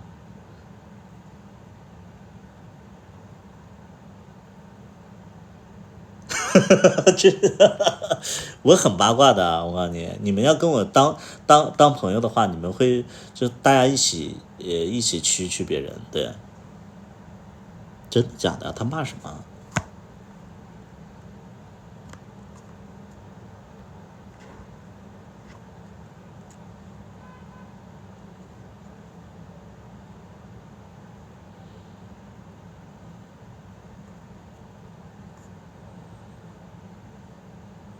你快点打字儿啊！我们这小耳朵都竖起来了，把耳朵打在公屏上来，把耳朵打在公屏上。对啊，把耳朵打在公屏上来，给我耳朵刷起来。我也来，我也来。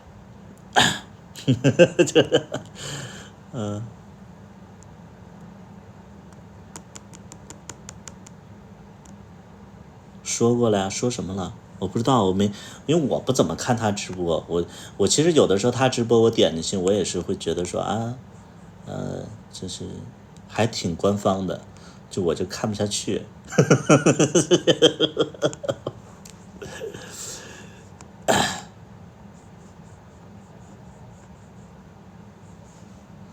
死了，你给我说话！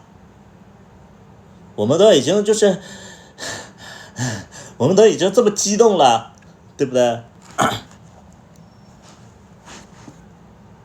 完了，完犊子，不说了，屏蔽了，说不了，屏蔽了。哦，那就不说了啊，行，行吧，这我觉得也无所谓，我觉得人都是会有个性，我觉得，人可能都有个性，而且我不觉得他发脾气让我很难接受，我是很好奇他发了什么，对，太勾脚好奇了，对，我还真的，我其实对。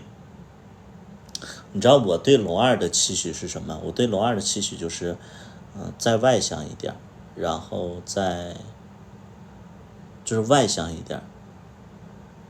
不是，我也不希望他外向一点，我希望他就是尖锐一点，就是他要有棱有角，所以他才活得会比较的轻松。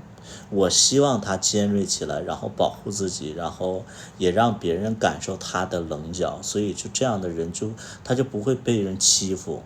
对，我对卡卡的建议就是说，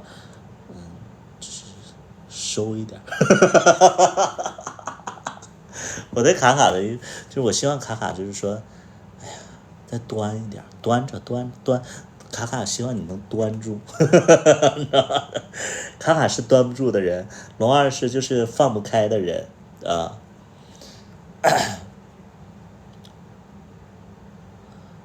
脱你妹的裤子啊，这还好啊，初学者，这还好啊，我这有什么呀？对，你们3个有联系没有？没有，我们没有联系。对，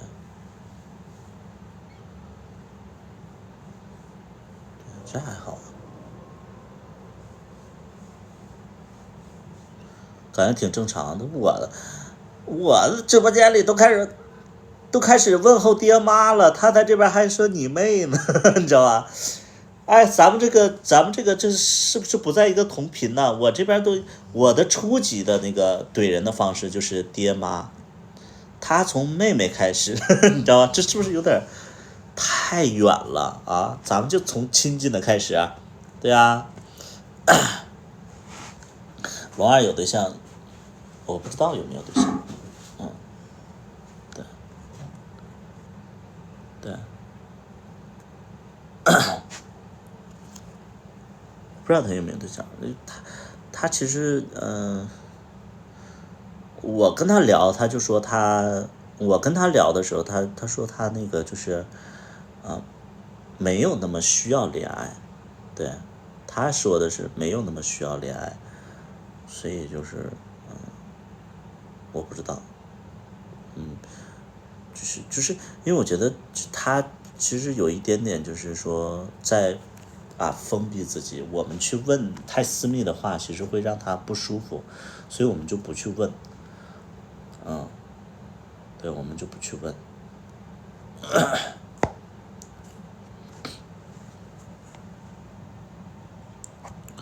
网上照片就没有看到龙二真正笑过，他是官方的笑是吗？他很官方是吧？笑得很官方啊。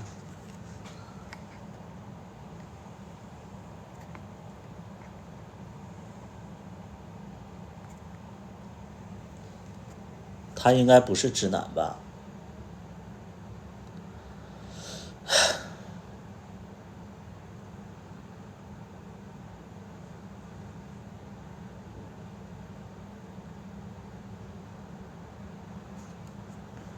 讲二哥，我不想讲二哥，但是他们一直在说呀，他们一直在说龙二，对，他们一直在说龙二，我不想讲他，因为我会觉得说，就是我的直播间里尽量不要讲别人，但是有的人不听啊，可能因为我大家已经太了解了，完了就讲别人，他们才能提起兴趣。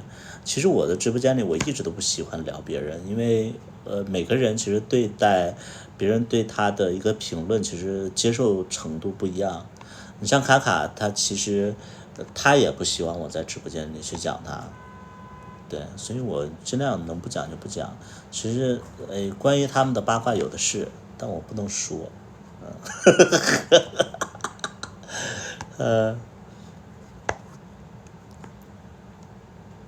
对，八卦有的是，但不能说，所以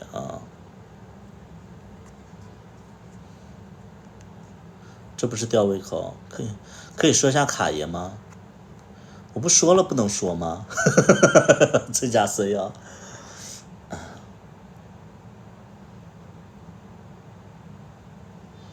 就喜欢听这两位貌美人的八卦，这两位貌美人的八卦。那个 Michael 你是又欠怼了是不是？Michael 这个人我就只想怼他，他刚才说我什么了，然后我怼他了。Michael 你这是欠怼啊！老公喜欢瘦的吗？你说我吗？你说我吗？我喜欢那个只是喜欢小狒狒啊。他应该快直播了，对，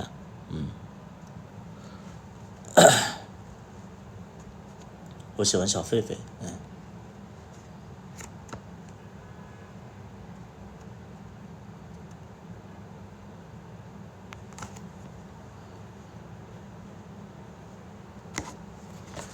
你们3个什么时候可以同频？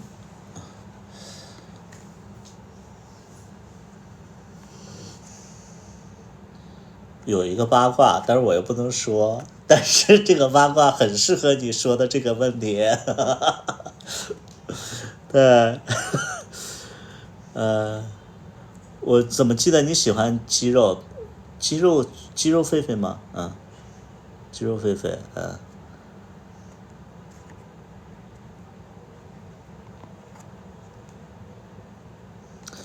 这个事儿也可以说嘛，就是一些精彩的部分我就跳过了，但其实是，这个事儿可以跟大家说可以跟大家说，就是其实龙二，就是这个标题，咱们就是讲故事之前一定是有标题去吸引大家。龙二不光跟我就是发生过误会，然后跟卡卡也吵过架，这个标题好不好啊？这个标题，这个八卦的标题一下就出来了啊！就是龙二跟卡卡吵过架，但其实也不是说什么大事儿其实也不是什么大事儿，因为我跟龙二其实吵架是因为误会，然后卡卡跟龙二的那次我觉得也不算是吵架吧，但是我说完了以后，其实大家可以去评判一下，就是你们觉得谁对谁错啊？但是我的想法就是他俩没有对没有错，事情是这样的，有一些详细的情况我不能跟大家说啊，就是但是还得说，算了，整个都不说了，整个都不说了，没法说，这传出来好像就是说好像影响不太好不说咱就不说，咱不说。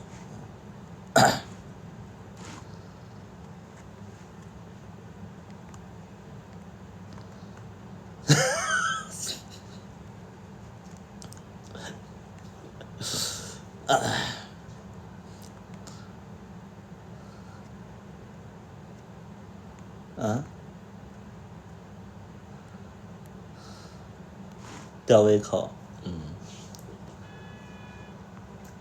快说。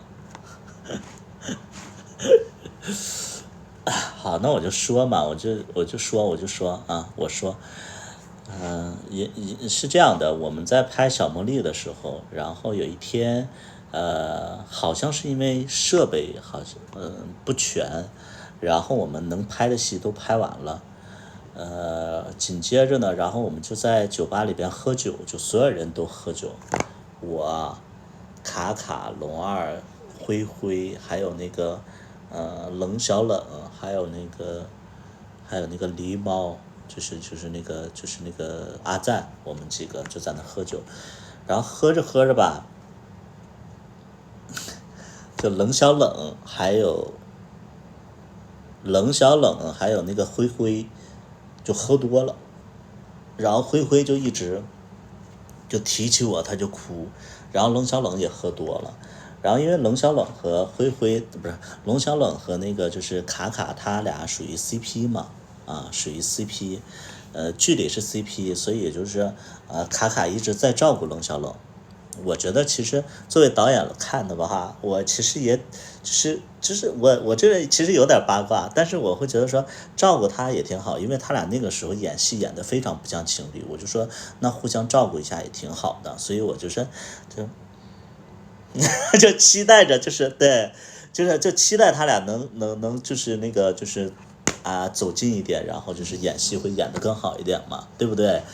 然后紧接着龙二可能也有点喝多了，应该是龙二也喝多了，但是因为那场我全程就看他们要喝多了，所以我没怎么喝多。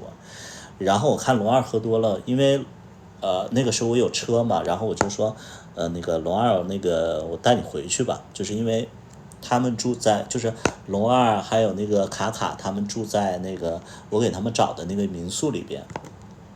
我说龙二那个喝多了回去吧，龙二说那个还想再喝点，他说感觉我都没怎么喝，说那个去民宿继续喝。然后我说那行，那你上车吧，然后那个咱们去那个楼下超市继续买酒，因为其实在这之前我们经常会拍完戏然后去那个他们那个休息的地方然后买酒喝，就是这套流程已经熟了，所以就是我就说龙二你先上车，然后那个到楼下然后再买酒喝，然后我就叫了一个代驾，然后紧接着龙二其实那天喝多了，龙二是一个非常感慨的人，他就觉得说，那个芝麻一我们仨就在一起拍，然后像小茉莉我们又重新聚在一起了，然后就想着说喝酒的时候卡卡也来一起喝酒，就我们仨喝酒。龙二是这么想的，就是说我们仨喝酒，然后聊聊天儿，然后谈一下就是说以后的发展之类的。但是呢，因为卡卡在照顾那个冷小冷，然后龙二就一直等都等不到那个就是卡卡下楼，所以我就说那咱们先走吧，先走，然后我就跟那个龙二就回就是他们那个民宿，然后买了点红酒，然后我们就已经开始喝上了，买了点烧烤，买了点红酒，然后我俩就喝上了，喝着喝着，喝着喝着，然后那个卡卡就回来了，然后还带着冷小冷回来的，冷小冷喝多了，然后又不知道他住哪儿，然后就说让那个冷小冷在那个就是那个民宿里住，然后结果我们还觉得就是因为我没喝多嘛，然后我还觉得挺尴尬的，我说他俩你知道吧？他俩怎么对？然后我仔细想，我说这个我跟龙二也挺尴尬的，就是因为他俩撞见了我俩，你知道吧？就是我当时我就脑补，我说哎呀，大家会怎么看呢？就是，然后我就想很多嘛。后来就是那个对，然后那个冷小冷他们就是那个乱扎人，没有，他们没有到那个程度，就是因为冷小冷喝多了啊。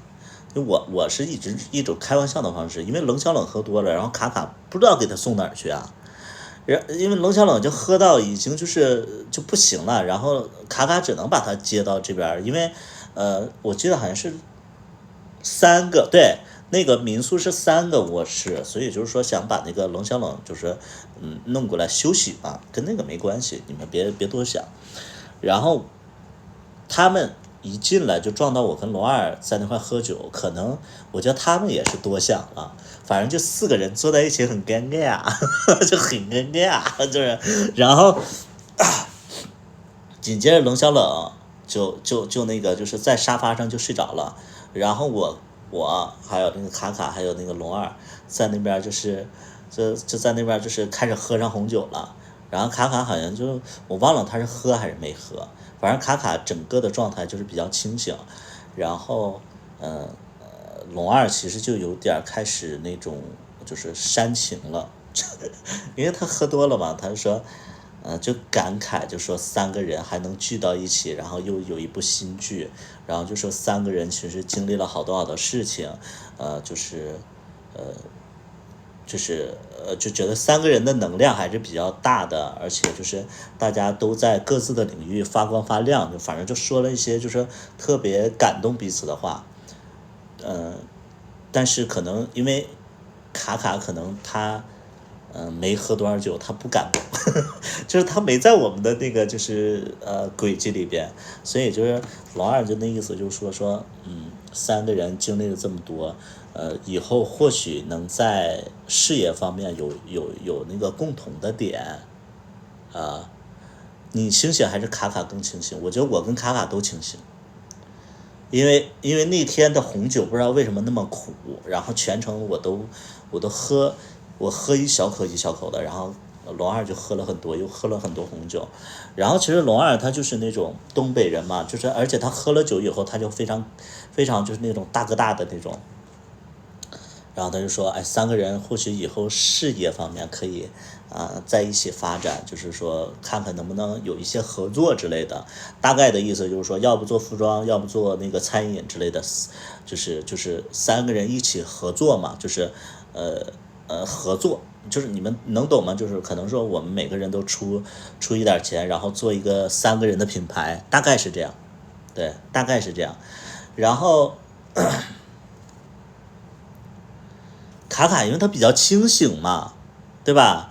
卡卡比较清醒，然后其实龙二，我觉得卡卡有的时候吧，就很那个那什么嘛，就是卡卡有的时候就是，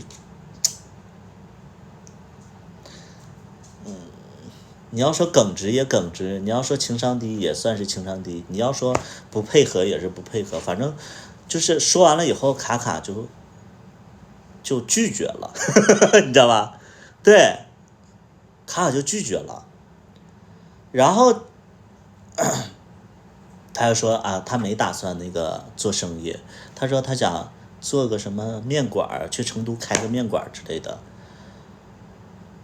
其实没必要说出来嘛，你说就是你就哼哈答应，因为喝多的人呢，对不对？你们能懂那个点吗？就是我不是说站在谁的角度，我就是会觉得喝多的人，就哪怕我们不想做这个事儿，但是喝多的人，我们就行行行，因为我也没想跟他俩就是怎么合作之类的，因为就算是合作，也是清醒的情况下去说的。你像这个喝多的情况下，那就行行，哎，挺好的，挺好的。他就说，就想自己开面店。你说本来说3个人合伙，然后卡卡特别清醒的说，不，我想一个人去成都开个小面店。然后龙二因为喝多了，然后就觉得说两个人就是说就是3个人就是关系比较好，然后龙二继续说那个说那个其实有做头之类的，然后一起做点东西继续说。然后卡卡笑着说，卡卡笑着尴尬的说，我觉得这个太突然了，这个有点像开玩笑一样，就说了这么一句话。然后龙二可能会觉得说3个人，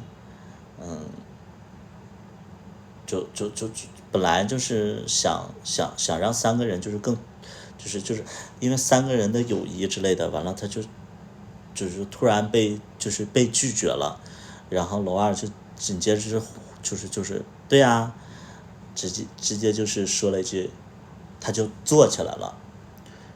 什么？你觉得我龙二在跟你开玩笑是吧？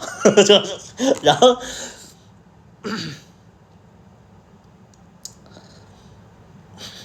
然后卡卡就脸就通红，然后就说不出来什么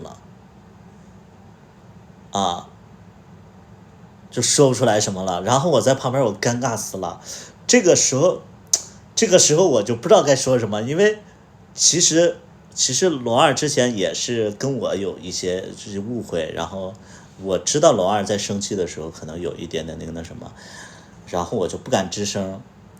然后后来他俩就是那个卡卡就解释了一句，他说不是这样子怎么样，然后龙二就有点上头了。我说哎呀，我说这个做生意就是怎么样，我说这肯定难，我说就算是做生意的话，咱们也不在一个城市，等改天然后咱们一起喝点东西，然后然后我说卡卡就是他一直以来他都是那个就是不太会转弯的一个人。我说你龙二你这是多想了之类的，完了就缓和了，你知道你知道这个时候半路杀出个程咬金，这个时候就是冷小冷在睡梦中就醒过来了，他说怎么了？你不能欺负卡卡，就是突然帮卡卡说话。这个冷小冷就突然帮卡卡说话，然后就说那个龙二，你知道吧？就是，我就说你上一边去，你就我大概的意思就是说你不要说了，你知道吧？后来就是就是我说那个卡卡扶那谁去休息然后紧接着，然后我就跟那个龙二就在那块就是就在那喝酒，就这样。然后我记得特别好笑。然后龙二就是那个，我就说那个咱俩继续喝，然后喝，然后就外边天就亮了嘛，天亮了，我就说行了，别喝了。然后那个我就是说那个龙二你赶紧睡觉吧。然后龙二就喝多了嘛，然后就开始跟我撒娇，然后我就给他那个安排睡着了，然后我就去。然后他说那个你干嘛去？我说我不走，然后我就在楼上。紧接着那天我没回家嘛，小大夫还怀疑我，哎呀妈，小大夫还怀疑我，你知道吗？特别好笑，你知道吗？就就撒娇要抱抱啊之类的啊，反正我也是会觉得特别特别好玩，知道吗？就第二天就醒酒了，醒酒了，然后就缓和了。然后龙二还跟我道歉，他说昨天喝多了之类的，我说没什么，对，对，就这样。然后我觉得这个事儿，就觉得也不觉得尴尬，然后就觉得说哎挺好玩的，就是从那以后，我其实对龙二的这个包容会更多，对，龙二还记得，我觉得他不记得吧，他可能不记得，所以就是说你们觉得这个事儿是谁对谁错呀？你们觉得这谁对谁错？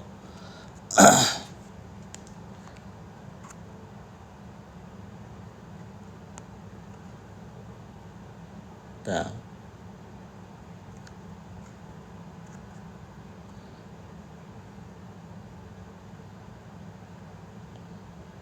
我觉得你要说卡卡全责，我觉得太冤枉了。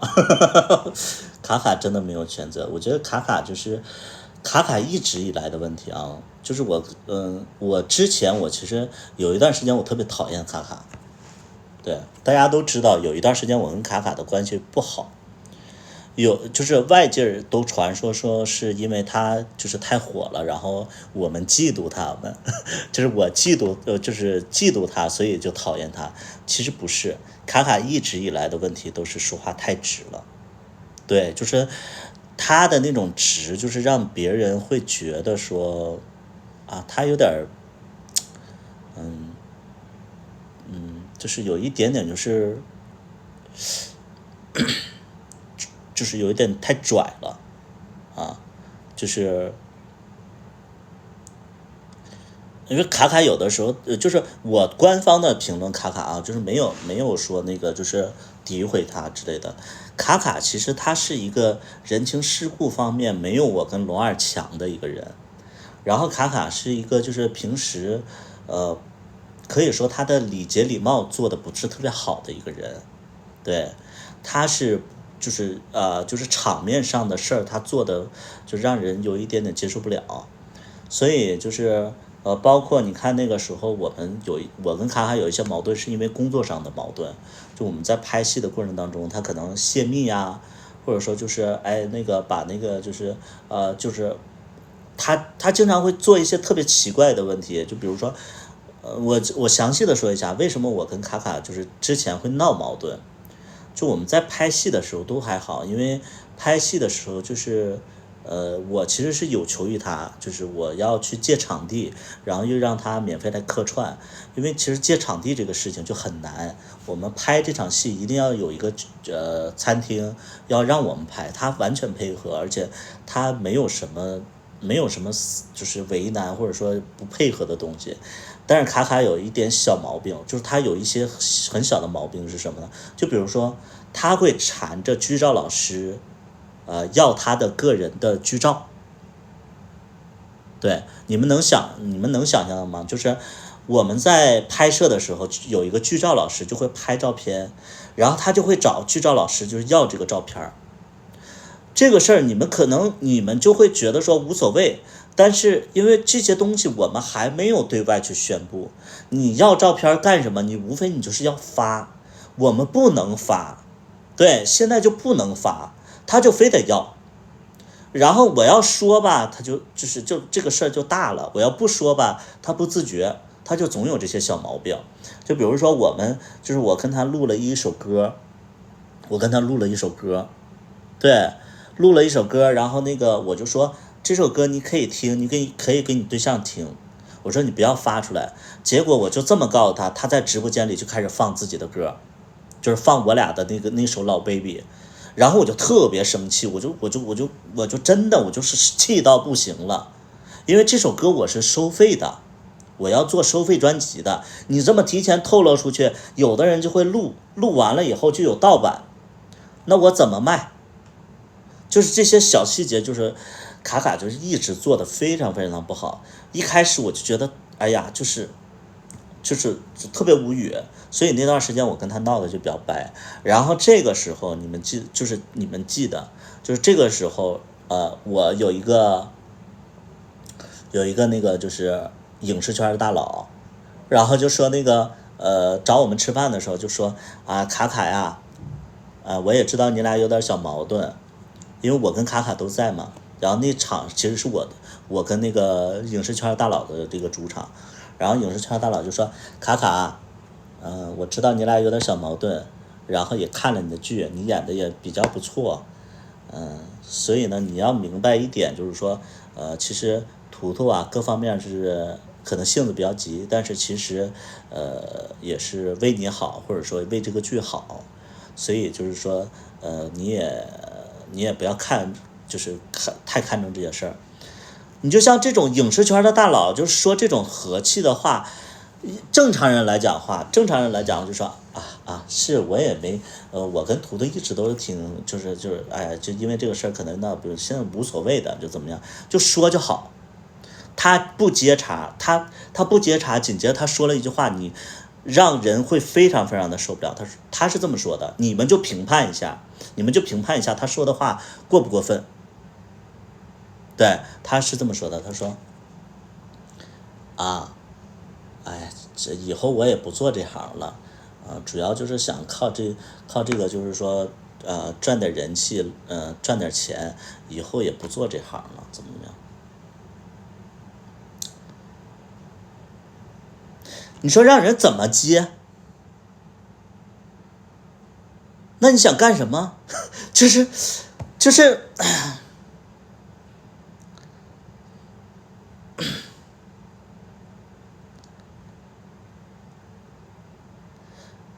然后我就特别生气，我就说行，然后我就特尴尬嘛。你说这种事儿，你说人家影视圈的大佬，然后就因为你这个事儿就说了两句，然后你像你接茬也就接茬，不接茬，然后你说了这么一句话，我特别尴尬呀。我说行，没事，那个就是你做你自己想做的事儿，来咱们喝酒，我就赶紧把这个事儿就揽过去了。影视圈的大佬不是你们想象的大佬，影视圈的大佬他是幕后，他是资本。你们说的演员他不是影视圈的大佬，你们能懂吗？就是你们认为影视圈的大佬是演员，影视圈真正的大佬不是演员，是制作人，是资方，能懂吗？你们能懂吗？你们觉得演员是无所不能吗？其实是资本无所不能然后我就特尴尬呀，我就说那就因为这个事儿，我就从那以后我就觉得说，我就觉得卡卡这太装了，我就觉得我真的我不愿意跟他，我都不愿意搭理他。但是紧接着大家就会觉得说，大家觉得是什么？大家觉得说是因为他火了，然后我们嫉妒他，不是因为他这个人就是人情世故方面做的就是不好。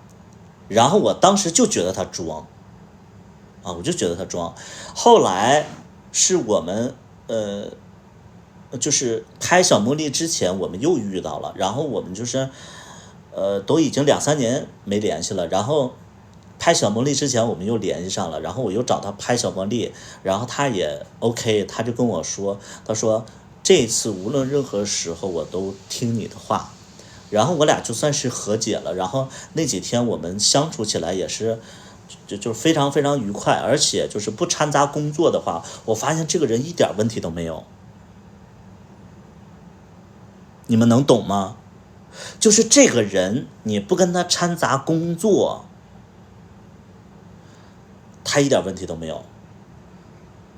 就是你不要求他一些东西，他一点问题都没有。对，你要是以一个演员的标准你去要求他，他全都是问题。对，他全都是问题。但是他就是你要是单纯跟他交朋友，或者说跟他那个就是你就单纯看这个人挺好的，人格魅力，长得也好看，身材也不错，然后个性也 OK， 而且他个性算是比较好的。但是一旦你去要求他，不行，不能共事。所以就是你看我们现在就是我不会对他有那么大的意见了。包括你们可以看到小茉莉，其实我算是给他很多的戏份，但是其实他完成的很差。对，我觉得他完成的很差。但是呢，如果说我不计较他完成的很差，我们还是朋友。如果说我要计较的话，我说这么重要的角色你完成的这么差，我要跟他生气，我是完全可以生气的。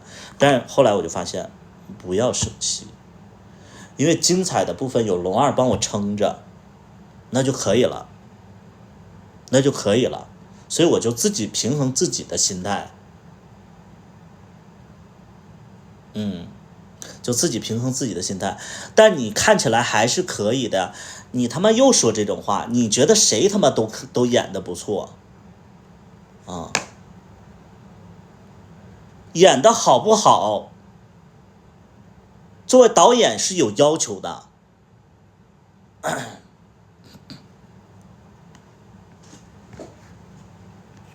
所以就是我发现我不计较啊，不计较好。店长演的还是可以的，你们用哪儿说出来他演的还可以的？他是长得还可以，还是演的还可以？你们不能质疑，不能去否定，就是说这个我们对待戏剧的一个专业性。你们要觉得他演的不错的话，那所有演的好的人算什么？你要说他演的好看，可以啊。你们要说演的好，那我们所有人的努力，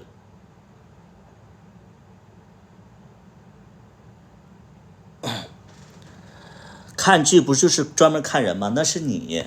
我们作为专业的，就是不是就是专门去做这个事情的人，我们看的不是人，我们是看的演技、演员表达，能明白吗？那是你们作为观众你们看的，是我作为导演的话，我对这个剧它是有要求的，演员演成什么样，我们是要有评判的，能明白吗？观众喜欢他，是我没说观众喜欢他或者不喜欢他很不重要，我是说我作为演员的话，作为导演的话，我对他是有要求的，能明白吗？所以就是我后来我就发现啊，我不在意啊，我不在意就可以好，就可以了啊。和不懂得专业的人，所以就是我就如果说有一天我不跟你们聊专业了啊，如果说我不跟你们聊这专业的，我也不会在直播间里聊这些事儿啊。就是因为你在乎这些点，你就会发现这是个问题；你不在乎这些点，它不是问题。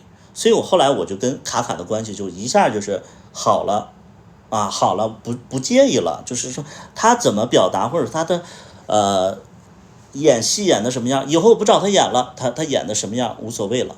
对对，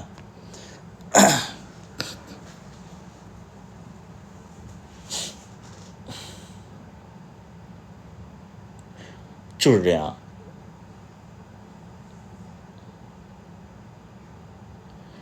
你这样说，人家粉丝不高兴了。谁是他的粉丝？来，谁是卡卡的粉丝？来，有不高兴的吗？谁是卡卡的粉丝？扣一，我看看有没有不高兴的。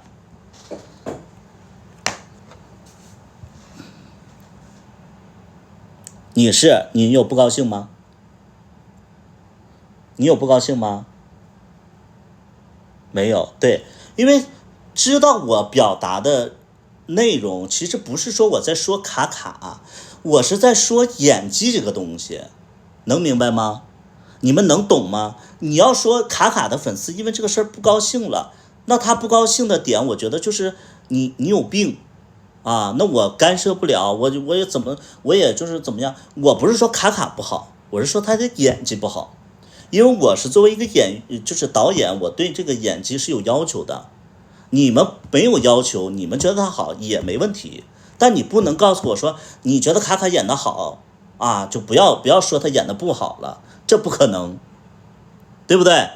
你无论说你是谁的粉丝，演得好就是演得好，演得不好就是演得不好。我作为导演，我对一个剧我的把控，这是我要有的，对不对？所以你不开心那是你自己的问题，你听不懂人和事儿，你不知道怎么去分辨，对不对？就好比就是说，之前就有人跟我聊什么那个刀郎和那英，你到底喜欢谁啊？你到底喜欢谁？我说我喜欢那英，为什么呢？因为那英有唱功啊，我喜欢那英，我喜欢她的表达，我喜欢她的作品。有的人喜欢刀郎，你说刀郎，你喜欢刀郎没问题，你不能说你觉得刀郎的唱功比那英好，这个我是非常非常讨厌的一种说法。你可以喜欢刀郎的声音，喜欢他的作品，你可以喜欢他的那个，就是他的那个就是表达，喜欢他的外形，你不能说唱功这方面刀郎比那英要好，这是不可以的。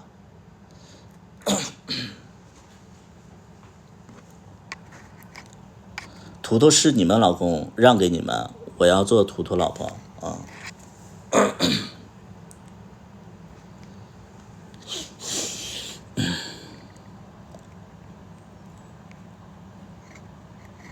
不认同那英比刀郎好，你不认同是你不认同啊，垃圾不倒吧你啊，你不要，你的认同不重要，我的认同是我对这个事情的看法啊，垃圾不倒吧你啊，歇着吧。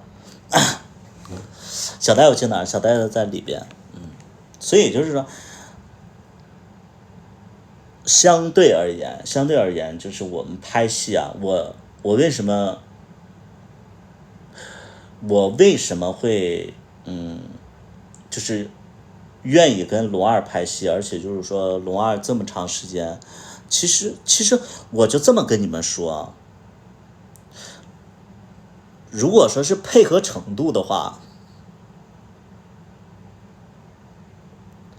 卡卡作为演员的配合程度比较高，龙二比较难搞。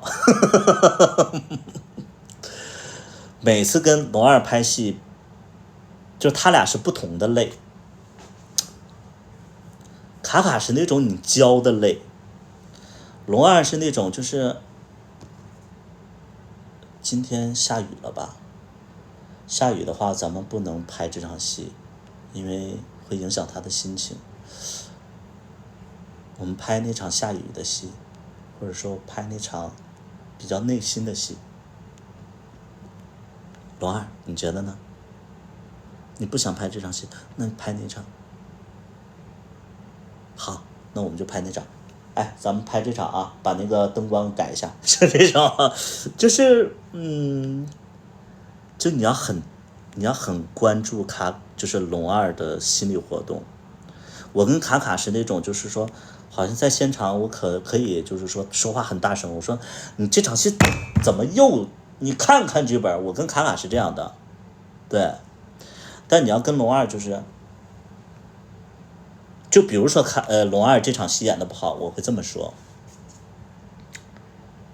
哎，你这么表达也对，但是你看啊，这场戏后边要接这场戏，你看就是还是按照我的方式，你再演一遍，咱们找感觉，行不行？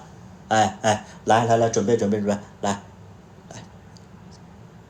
对了，哎，对了，就这种，就是属于这种，对，就是不一样啊，不一样啊，所以就是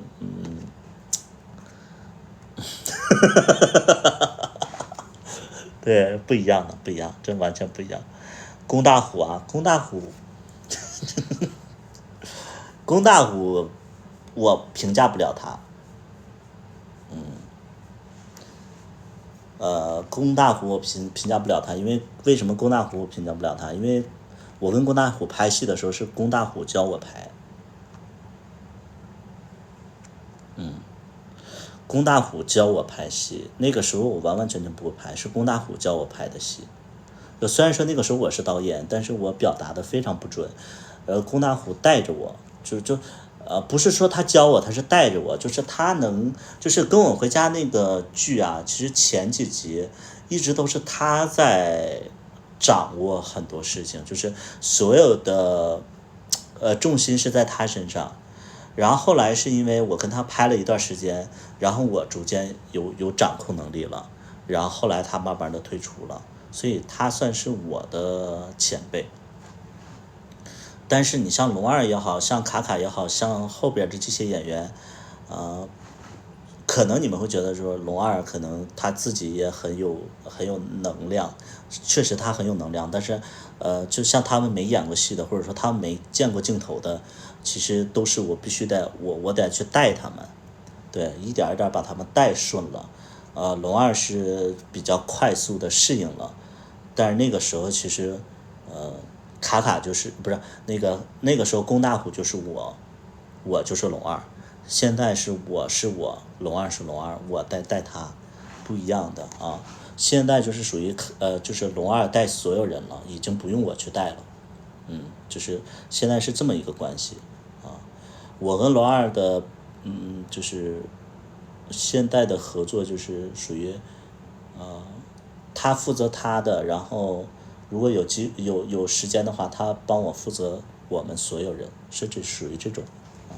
就逐渐的，就是我们是属于一个，就好比就是说夫妻店的那种感觉，然后我主外，他主内，就属于这种感觉啊，对，是属于这种感觉。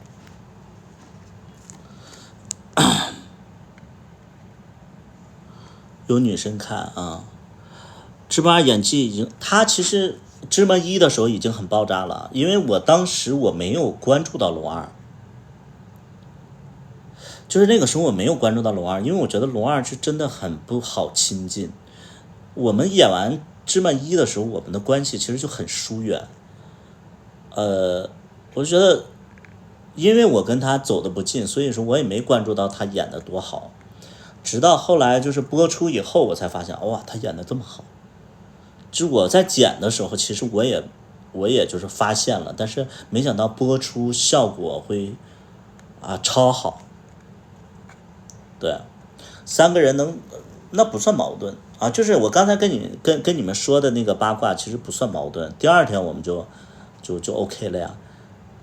对，包括我就我这个人是什么样的人？比如说今天我跟那个卡卡吵起来，我第二天我就喝点酒，我就道歉去了。我属于这种人啊。对，就是我今天我就骂他，然后第二天我道歉，我说卡卡像个爷们儿一样，就那种，就属于那种我不一样的个性不一样啊。他跟龙二其实那一天其实卡卡可能会被吓到，因为他不知道龙二是这个个性，对，但是龙二其实第二天就对。我能拉下来脸，因为大家都知道我的个性其实就是无所谓啊，我没有仇人，就哪怕有仇人，我就是比如说我有一个仇人，然后我看到他过得不好，我都就会去帮他，去安慰他，或者说我有一个仇人，然后时间长了，然后这个事儿就过去了，然后我就会主动的想跟他聊天儿。对，我是这种人，但是你当下的时候，我当下的时候，我说这个仇人，我就说以后我就绝对不会搭理他。对，我是这种，没有，对，没有那种，我是个好人，我也不算是好人，我是那种，我是一个就是健忘，也不是说，就是我觉得什么事儿我都能说得通。就比如说别人伤害我，我也能说得通。就比如说我最好的朋友背刺我，我就能找到原因。我说哎呀，可能最近一段时间总跟他分享自己好的一面，他可能觉得我在炫耀，或者说什么好事都轮到我身上，他可能有点嫉妒。我觉得这是就是能说得通的。那我自然而然的，我可能我当下我还是很难过，但是过一段时间，哎，我就可以就是接受这个事情了。对，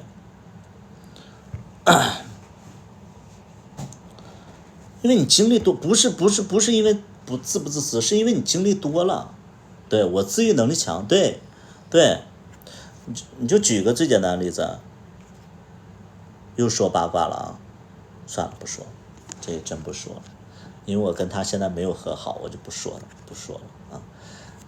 就我跟一个人没有和好，然后所以我这个八卦我不能说啊。对，还没好。你好，你像我能说的，我都觉得我可以说啊，我都可以说啊。对，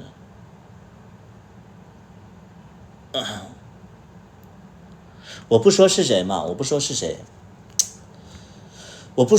啊，大家就自己去感悟啊。是，我有一个演员，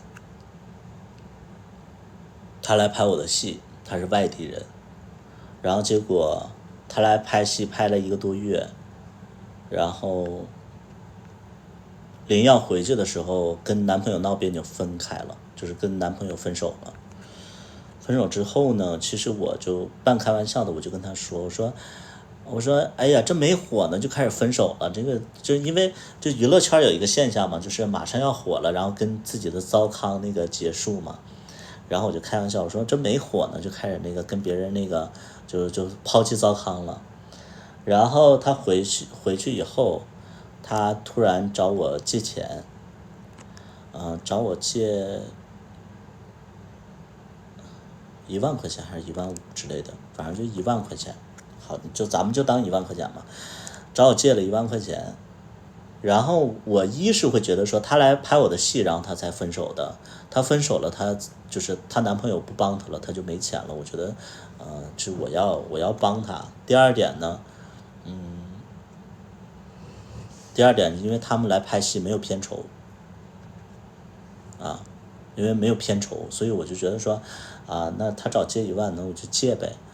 后来其实我真的不打算要了，但是呢，因为那段时间我是就是刚做酒吧半年，所以也没什么钱，再加上那段时间吧，我跟那个4.5任在一起了，然后我就寻思说，跟他在一起之后，我就说那实在不行咱要一要呗，那要回来咱们给自己对象花，对吧？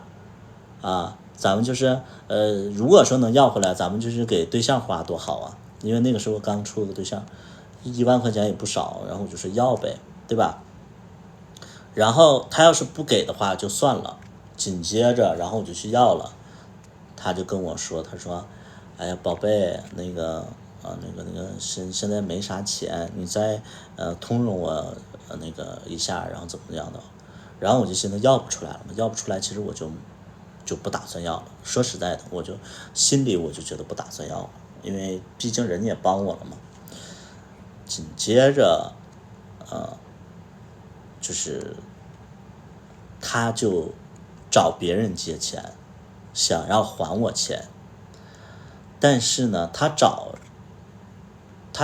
一个网友借钱要还我钱，说网友其实就是那个，就是社交软件上认识的一个网友，然后就他的意思就是说那个找他借15000，然后5000块钱他作为生活费，然后剩10000块钱还给百里屠夫，不想欠百里屠夫的人情，都烦死他了啊，想赶紧还他要的厉害之类的。然后这个人啊，就是他借钱的这个网友啊，跟我算是认识，因为他是我好朋友的好朋友。然后又提到百里，然后紧接着我好朋友就收到他的好朋友的截图，然后我的好朋友就传到我这来了，然后我就知道了，我知道以后，然后我就特别生气，我就找那个那个人要钱，找那个人要钱，然后他又开始就整这些事儿。他就开始就是整那些，就是宝贝想你了，怎么样啊，怎么样，就开始就是走那种肉麻的路线。我说你别这样了，我说你赶紧还钱吧。他说那个过2天就还。我说别过2天了，我说我知道你跟别人说啥了，我就把截图发给他了。我说你干嘛这么说呀？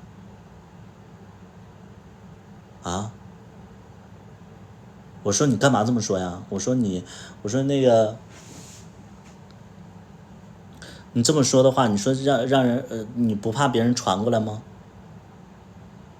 对不对？对吧？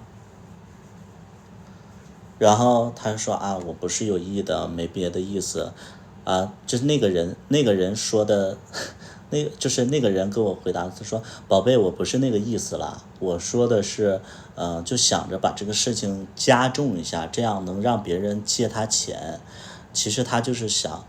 就是你们能懂吗？他所传达就是说，其实我不讨厌你，然后我也没那个意思，但是我必须得跟别人说我讨厌你，想尽快的不跟你就是产生关系，所以人才能借我钱。就这种说法，你们能认同吗？反正我认同不了。然后我说你赶紧，我说你赶紧的，我说你要不还的话，我把所有的截图都发出来。我说我把所有的那个截图都发出来，然后就这样，他下午的时候就还了之后，然后他直播就开始骂我，好像是，直播就开始骂我，或者说跟别人说什么之类的，然后我就急眼了，我就把所有的聊天记录什么都发出来了，就这样我就跟他属于闹掰了。有的人说，就是刚才有一个人说那个，啦啦啦啦啦啦啦啦啦啦啦啦啦啦啦，你还在吗？啦啦啦啦啦啦啦啦啦啦啦，你还在吗？你跟他不熟，你不了解他。对，你跟他不熟，你不了解他。我跟你说一个点，就是他其实在我的另外一个朋友那儿，他就是就是挑拨离间。对，他是一个爱挑拨离间的人。我另外的那帮朋友已经不跟他玩了。这是第一点。他不是说在我这一件事情上，就是因为他是挺爱混圈子的一个人，所以他在别人的事儿里边也是爱挑拨离间。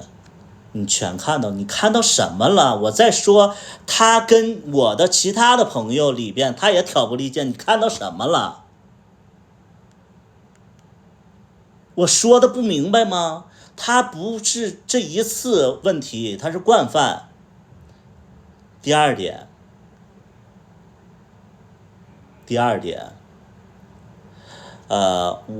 我们当时在那个拍综艺节目的时候，我跟龙二因为误会吵起来了，然后我就问大家，我说你们也觉得是我的错吗？然后他全程不吱声，然后他就不站队，不站队以后，然后小薇就站队了。小薇说我觉得你没问题，因为小薇是一个比较，就是因为他经常在剧组里边，他可能就懂这些东西。紧接着呢，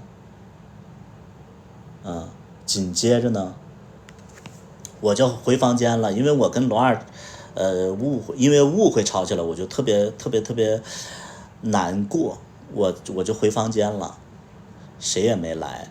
这个时候突然有人敲门，就是这个人。这个人说：图图，刚才我也没办法站队，但是其实我心里还是就是认可你的。哎呀，他也是有问题，但是你别生气了。还有就是，我想跟你说个事儿，你可不可以让我唱一个插曲啊？我一直都想唱插曲。谢谢图图，这是他做的事儿啊。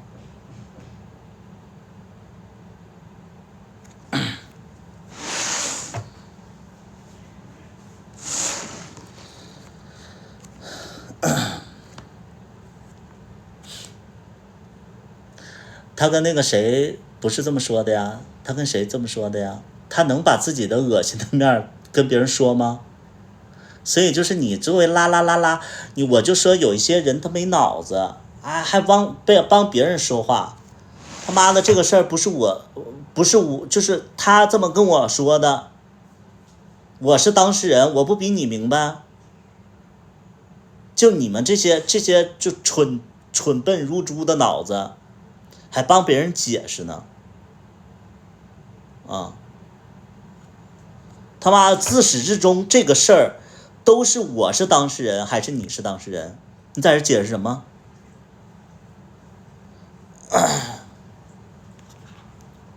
他给你多少钱？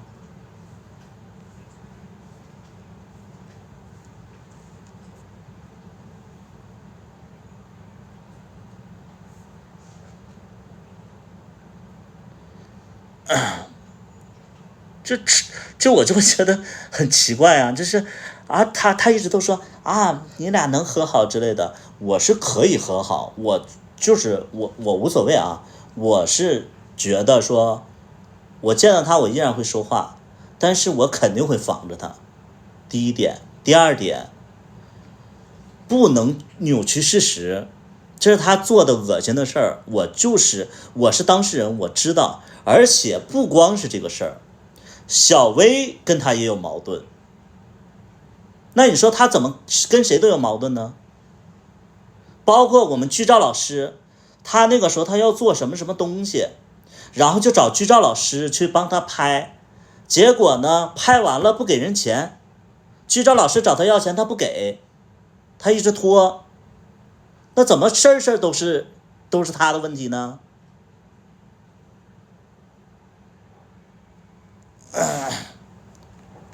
那你找人拍摄你不给人钱？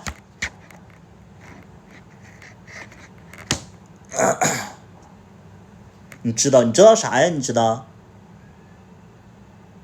你是干啥的呀？你是他的粉丝啊，还是怎么的呀？还是你是他周边的朋友啊？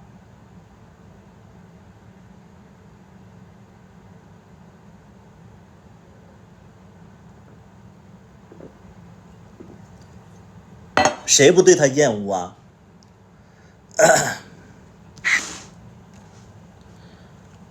啊？谁不跟他厌恶啊？说你当和事佬可以，但是你当和事佬，你不要在这块就是事实都是这样。你在说什么？我可以就不计较这些事儿，但是这些事儿他做了，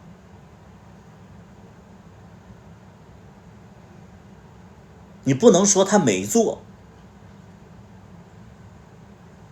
这回能明白吗？所有人都会做错事儿啊，别人可以选择原谅你，可以选择不原谅啊。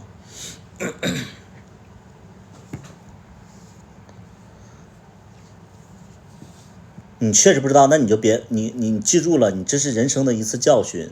你不知道的事儿，你别在那块替人澄清啊。我连带这个啦啦啦，我看着你这4个字，我都觉得我就觉得蠢。下次我看到这拉字，我都觉得蠢啊。你让我讨厌这个字了都。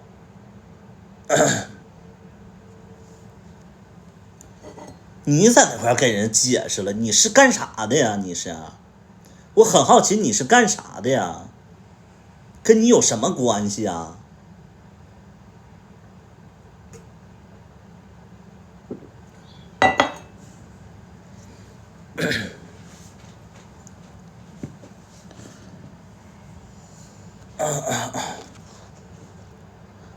但你要说这个事儿，哎，我们再见面，我会不会跟他说话？我会，而且我不介意啊，因为这个事儿，他不在我们圈子了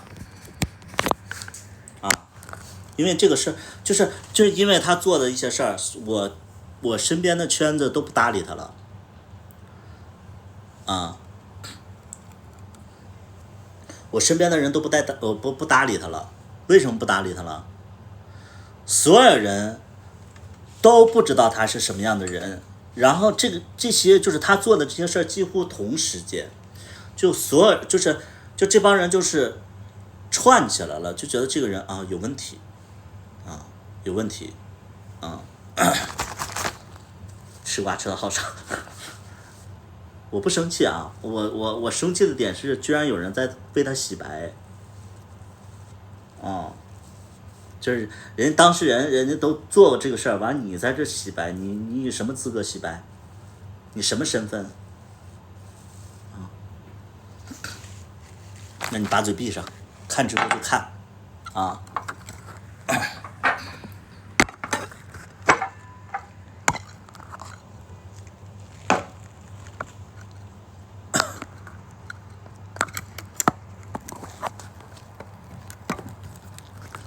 你不觉得你不觉得这个事儿？你们不觉得这个事儿就是，哎，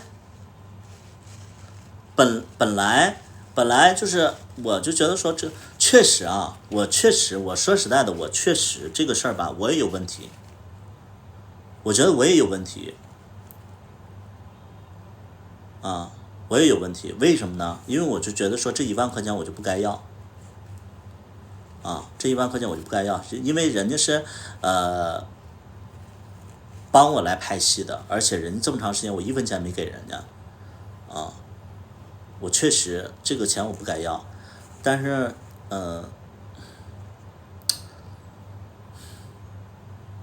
因为人可能你在好的时候你可以大方，你在不好的时候可能那10000块钱其实挺重要的，啊，就是挺重要的，然后我就说那我要一要，结果他还说给，对，他说给，结果给完了，就背后是这么说的，啊，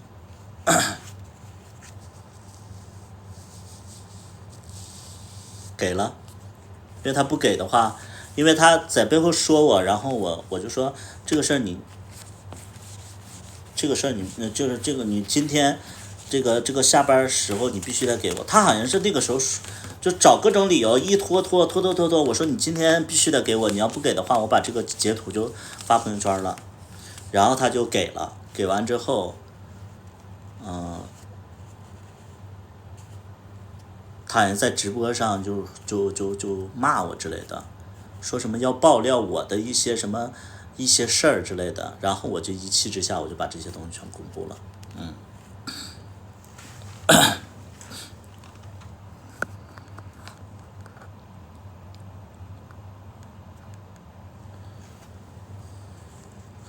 ，30多岁了，一个都拿不出来吗？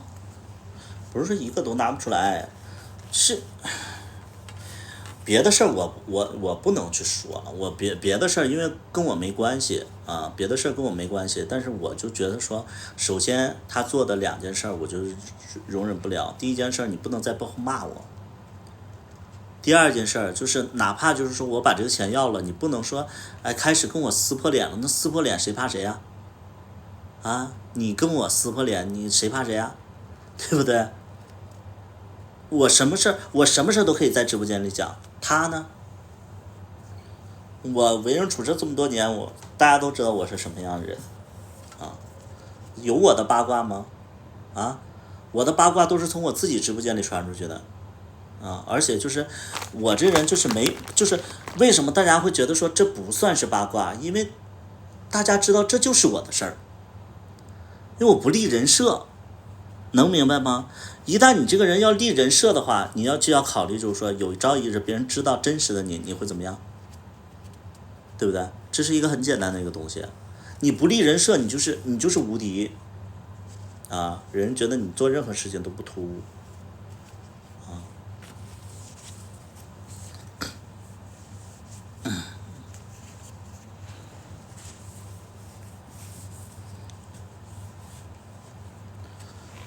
是的，啊，是的。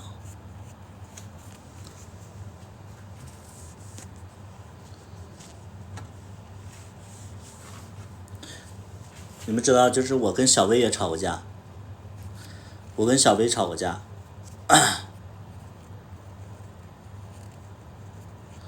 背了个安德浪，立得很稳，背了个安德浪。安德浪是啥呀？到底安德浪是啥呀？你在这块老黑2023，你安德浪到底是啥呀？安德浪，背个安德浪，哎呀妈，安德浪，我就以为是一个品牌啊。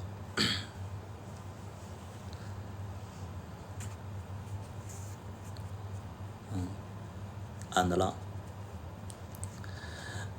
我跟小薇也吵过架。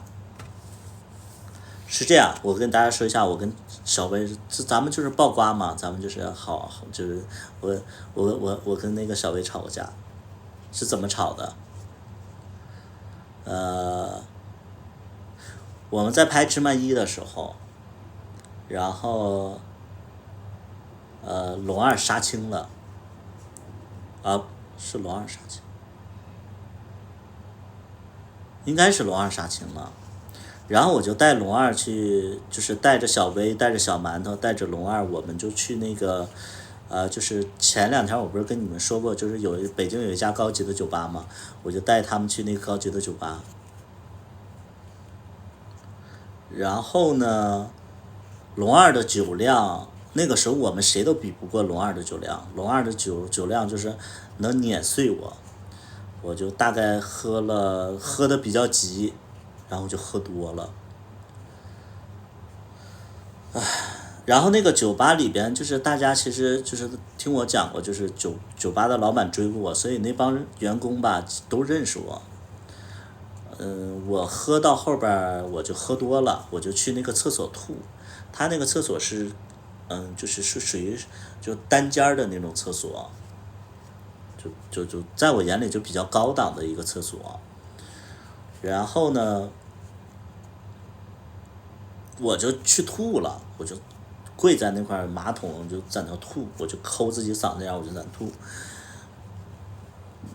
然后这个时候吧，龙二就是可能喝着，然后他就走了。走了之后呢，小馒头和那个小薇就过来找我，就怕我出事儿嘛。然后他们就知道我进厕所，然后他们就一直在敲门，梆梆梆梆敲门。我就在那说，我说你们别敲了，因为那个酒吧它是高级的酒吧，它不是说那种就是普通的那种隔板的那种厕所，就是你敲门吧，素质不高，而且就会影响到别人，你知道吧？会影响到别人，我就觉得我就说你们别敲了，而且影响到别人。你要是去一个陌生的酒吧还行，那个酒吧，所有的就是大多数员工还认识我，我就说你们别在这丢人了。然后他们就一直敲，而且有说有笑的敲。我就说你们别敲了，他们就有说有笑说快出来呀，然后就在那块有说有笑的就梆梆梆，就特别没素质。我还是那句话，就是你要是一个陌生的地方，或者说就是没什么人的酒吧，不是这么高级的酒吧，你要敲我都无所谓。这酒吧又认识我，然后那个你们又敲个没完，然后我又实在是起不来，我就真的生气了，我就用尽我所有的力量，我就把门打开，我就一拳，叭一下子把那个小薇的眼镜打掉了。对，他们是喝嗨了，对，他们是聊嗨了，他们不是也有点喝嗨了，但是也聊嗨了。我就一拳把那个小薇的眼镜打掉了，然后我又就是踹他，然后那个小馒头就拦着，没有，小馒头就拦着，然后那个小薇就被我打跑了，在酒吧里我就打跑了。打跑了之后，小馒头就留下来看着我。他说，说人也是为你好，你打他干嘛呀？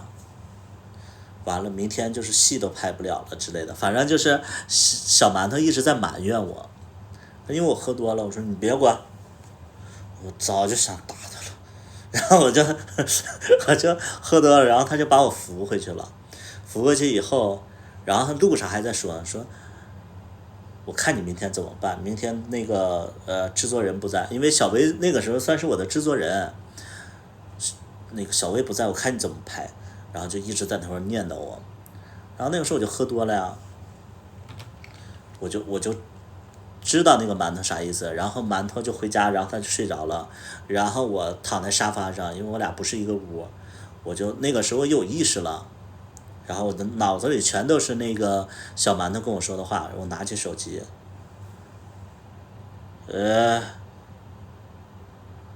老婆，我错了，我不该打你，老婆你睡没睡啊？你别生我气，就开始了，你知道吗？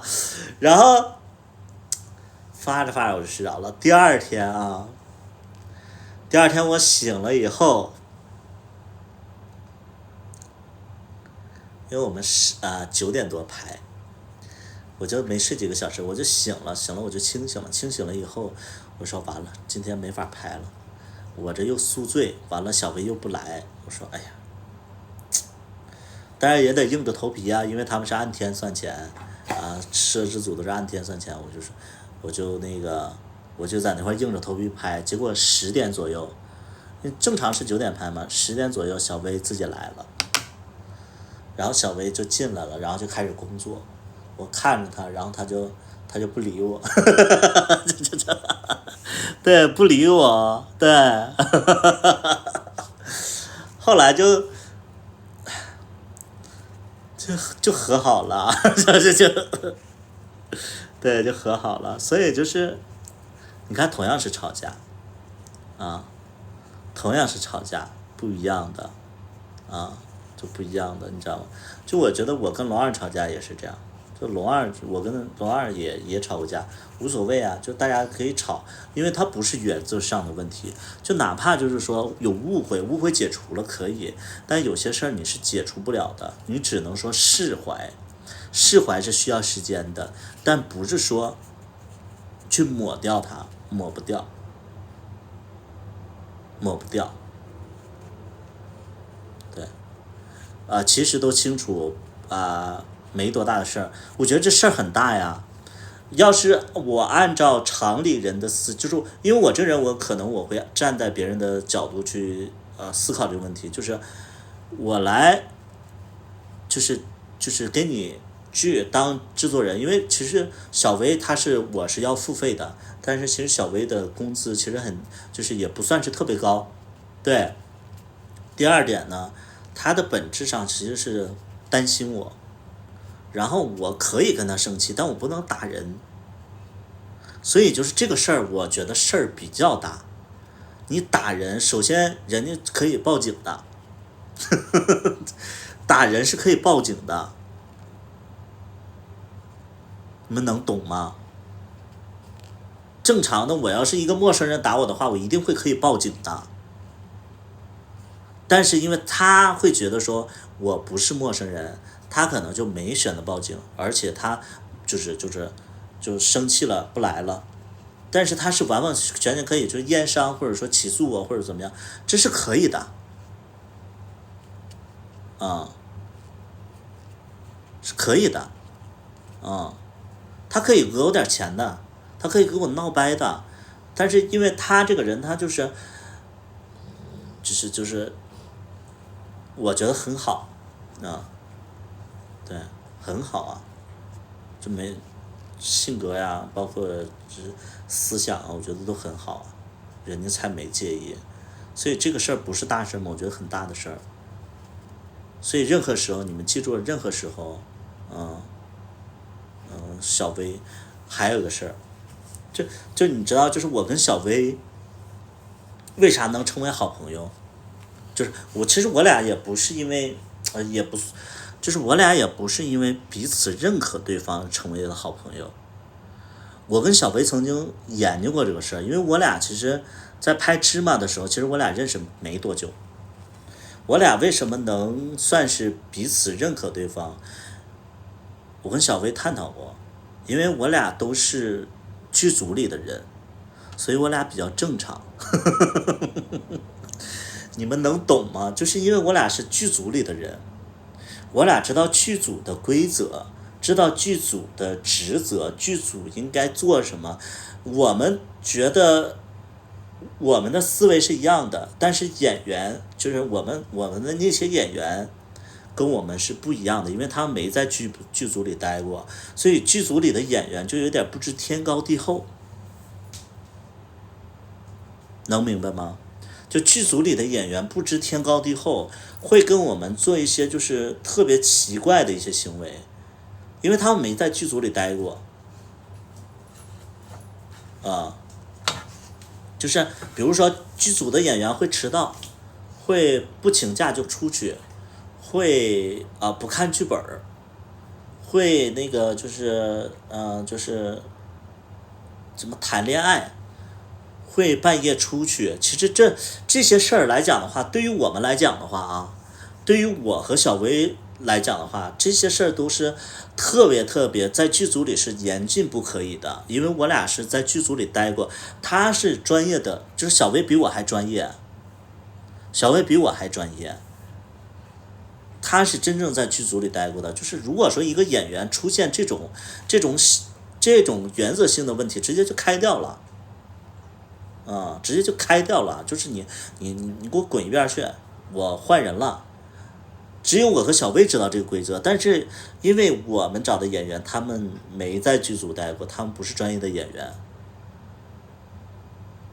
然后他们经常会做这种就是奇怪的事儿。我跟小薇，然后小薇就是我就特别生气嘛，然后我就问小薇，我说小薇啊，是不是我太严格了？小薇说你不会啊。我说那你不会觉得我发脾气不应该吗？他说这还不应该，你知道在我们剧组里直接就开掉了。小薇就这么说，他说这还不应该生气，在我们剧组这都已经被开掉了。所以我就觉得我跟小薇在拍摄这一块，我俩是正常人演员他摆不清自己的状态，你们知不知道？就是我一直在说什么影视圈的大佬，然后你们就觉得是某个演员。你们知道在剧组里边，在一个项目里边，最卑微的其实就是演员，演员算个屁呀！你们能懂这个关系吗？利害关系。小薇在，就是你们要知道，一个剧组里的演员，除非你是特别大的那个就是人物，你是特别大的人物，你如果说是一帮小演员，你是个啥呀？你随时可以被踢掉的，影视圈的大佬是王中磊，你也就认识个王中磊，你拒不离王中磊。王中磊是华谊兄弟，华谊兄弟现在的这个影视公司是最厉害的吗？华谊兄弟是现在是影视公司最厉害的吗？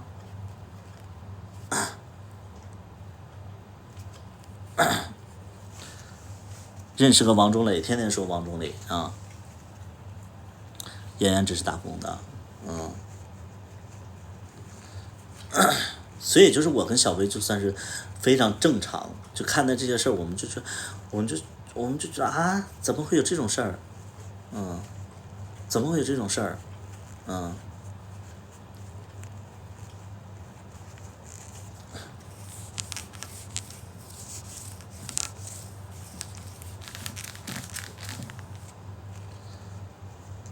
在环球影城说的，说什么了？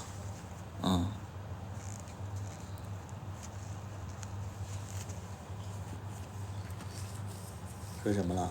我们正常，对啊，对，对，我们正常，我们只是因为你们要知道是什么，因为你们知道为什么我们会说这个问题啊？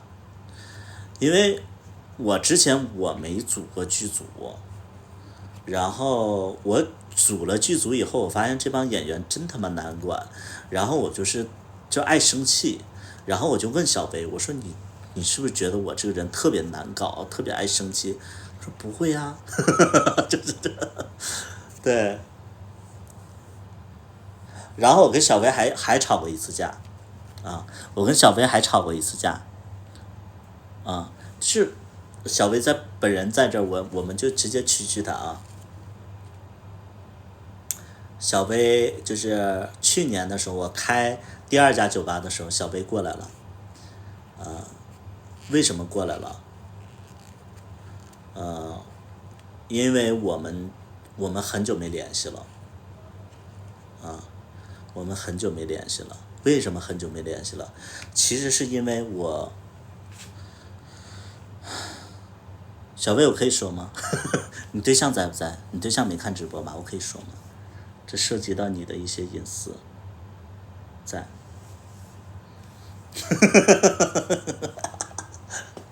那我就说了，是这样。我当时我有一个剧本儿，我有一个剧本儿，然后因为我拿小薇算是当革命友谊嘛，我说我有个剧本儿，我跟你聊一聊，然后我们就在酒店里边，还有丹青老师，我们仨人在那块聊。我就说这个剧本我觉得挺好的啊，就大概就是多少多少个角色，我说你也能演一个角色，然后咱们这是群像剧。然后小薇是那种，可是我觉得吧，就是会提建议，然后我就说，哎，这不是问题啊，就是到时候可以随时改的。他就说，好吧，好吧，那你就按照你说的，就是他是那种就是他说好吧，那就按你说的，就那种假笑，啊，就那种假笑，然后就因为这个事儿，我就会发现我做什么，其实小薇都会提一些建议，说，我觉得，可是我觉得这个怎么整啊？就他就是这种，然后我就觉得他总在跟我就是就不认同我。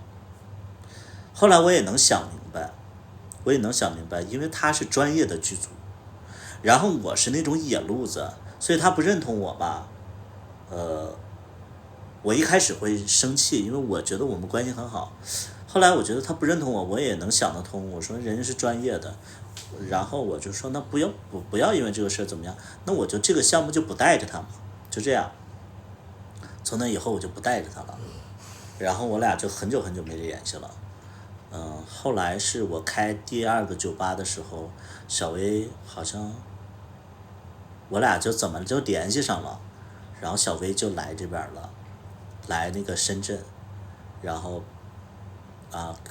捧开业的场，然后让我然后小薇就在我家里住的嘛，然后他就开业的当天他就做了一件事儿。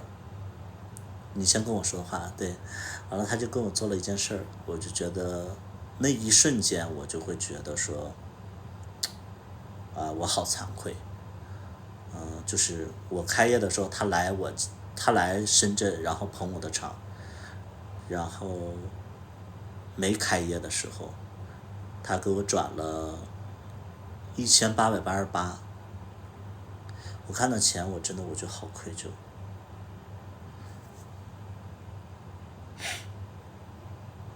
这钱多难挣，他身体又不好，然后居然拿出来1888给我，然后他来这边他又是自费来的，就是这，他自费来的，我就说那，对啊，我自费来的，你就想想飞机票，然后就是来回飞机票就得1-2千块钱，然后又给我转了1800，我就寻思他来，我就很开心了，因为因为小薇日常的小薇是什么呢？他来我就得给他报销，至于说什么1800我从来没见过。就我那个时候我就觉得说，哎，小薇不光自费来了，然后又花了1800，我说哎好感动，然后我就说我不收了，我说要不我收我再给你转回去，然后那个就当机票钱了，我给你出个机票钱。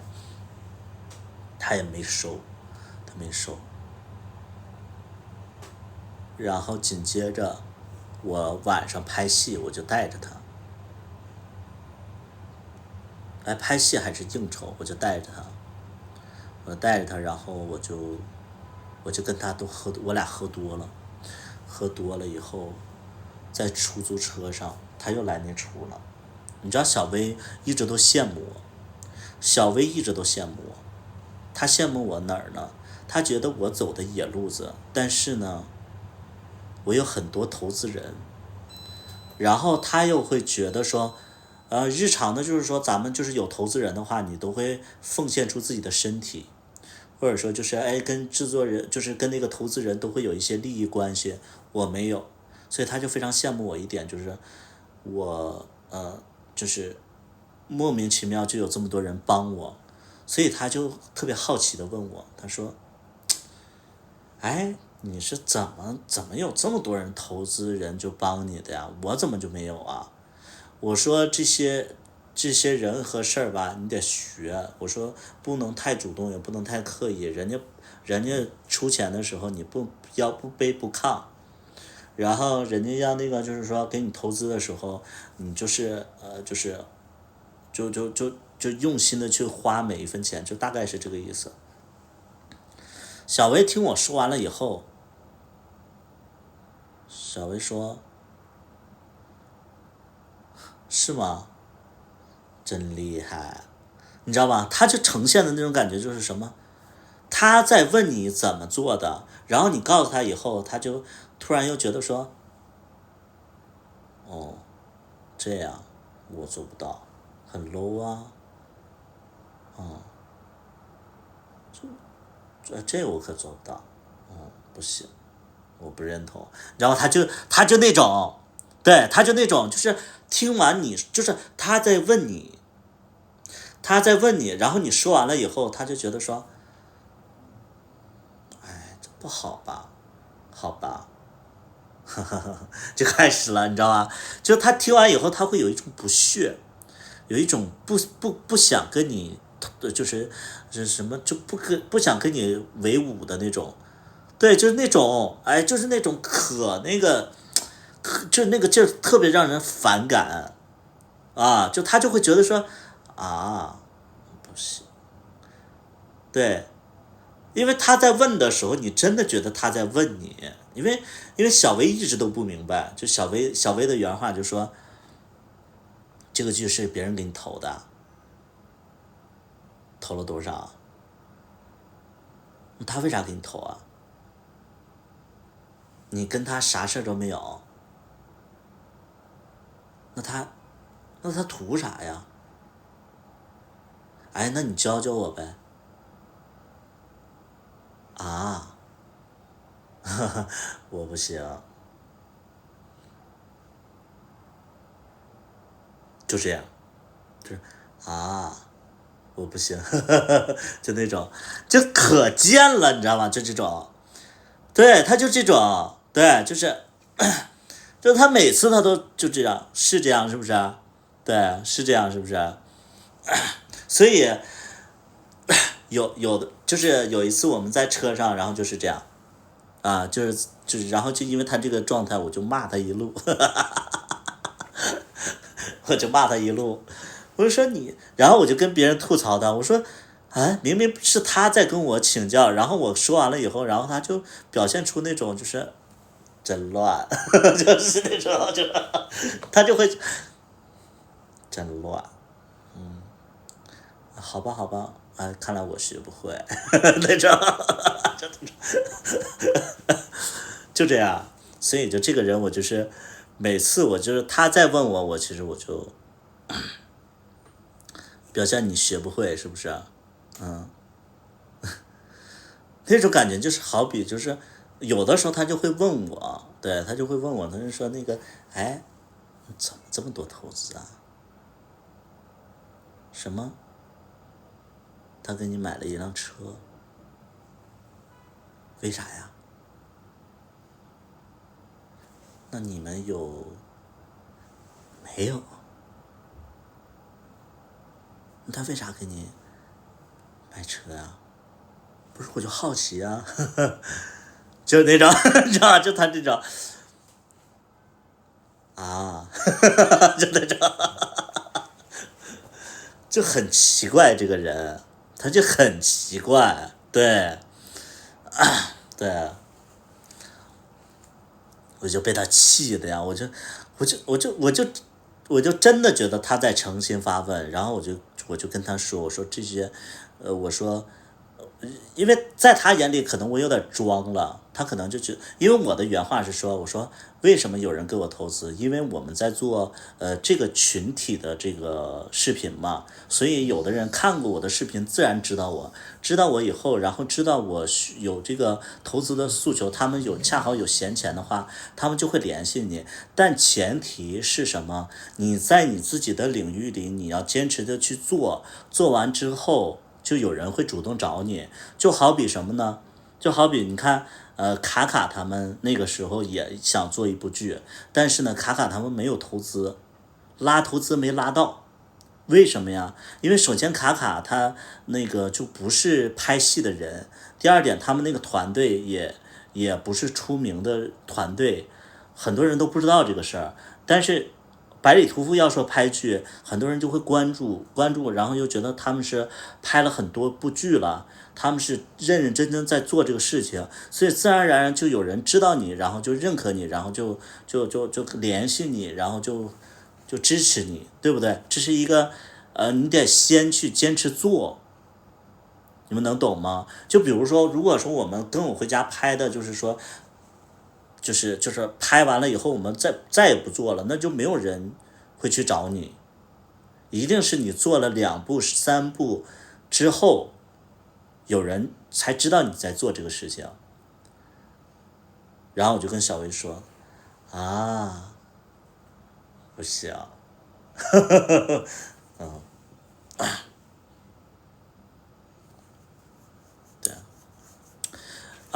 一部这样的剧要多少投资？大概50万左右。我也想去跟你拍戏，可以吗？我现在都没戏拍，现在没钱，得需要投资。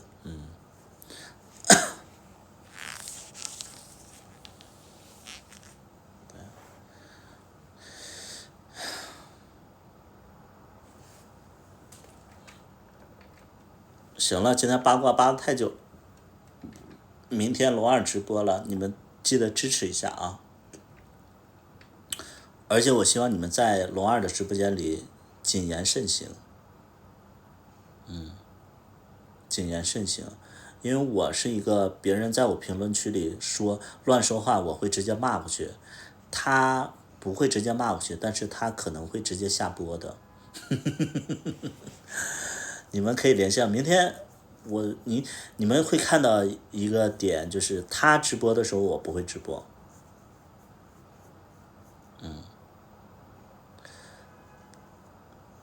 他不会，就是他直播的时候我不会直播，然后他做衣服我也没再做衣服了，对，他在哪直播我不知道，你们可以就是关注一下他的粉丝啊。他的直播我会偷看吗？我不会偷看，因为我会觉得没内容。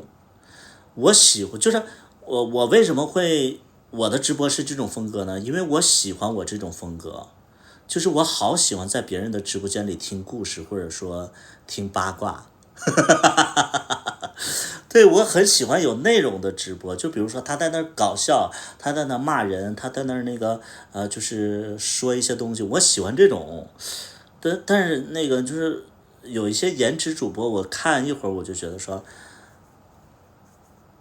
哎，好像游戏更新了啊，就是那种，对我是属于这种对，所以他的直播，我可能看一眼就出来了啊。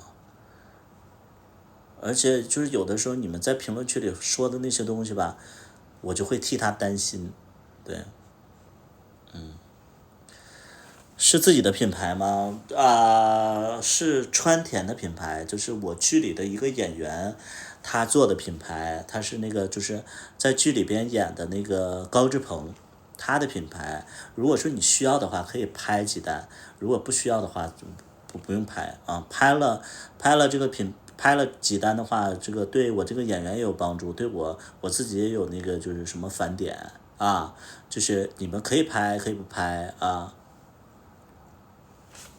明天我会帮二哥直接拉黑子，也别拉得太勤，就是你们还是要看那个龙二的那个小表情的变化啊。哎呀，这个工作室啊，挺好，有你在就挺好的啊。就是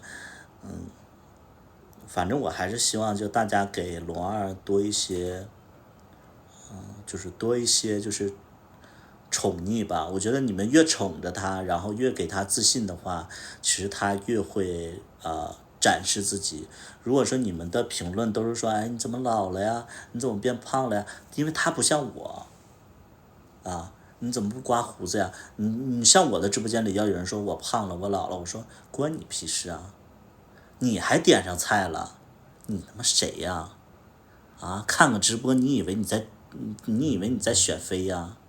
我胖怎么了？不看出去。但他不是，龙二你胖了。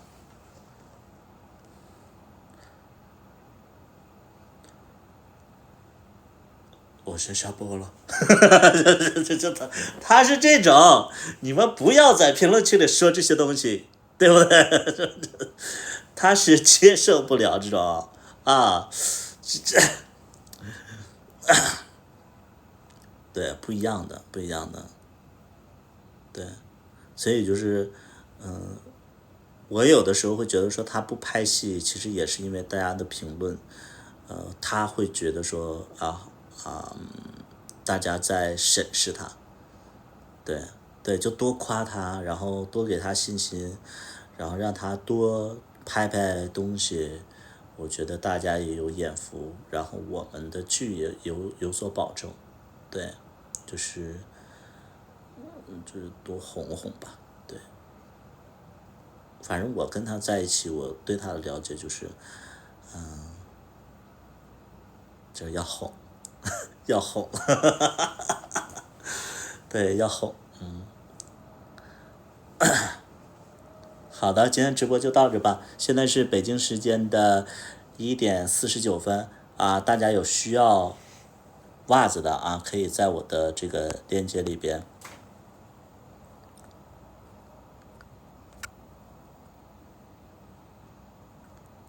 算了，我找不到啊。有需要袜子的，咱们可以就是说在我的直播间里啊，就买一买啊。直播就到这里吧。吃八卦也吃的累了，小大夫应该睡着了吧？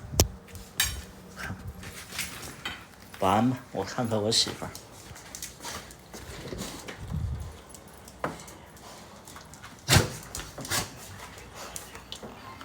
你播完了？播完了。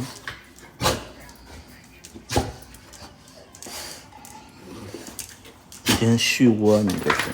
啊？你天天续窝，天天躺着玩游戏。我没玩游戏。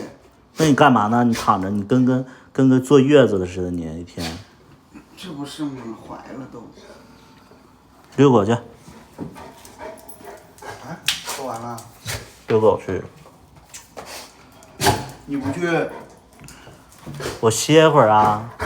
一起嘛。不去。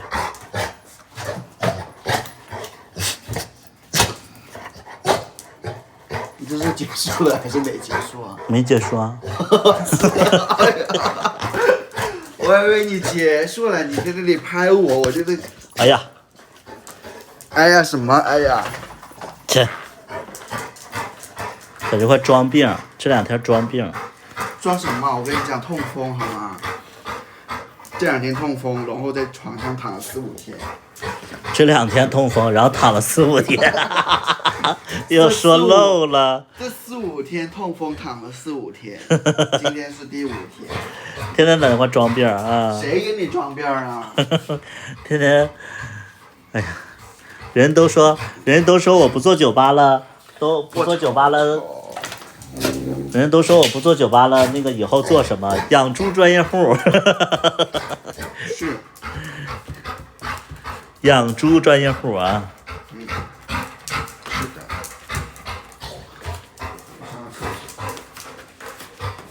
直播上厕所。这不能看。这不能看。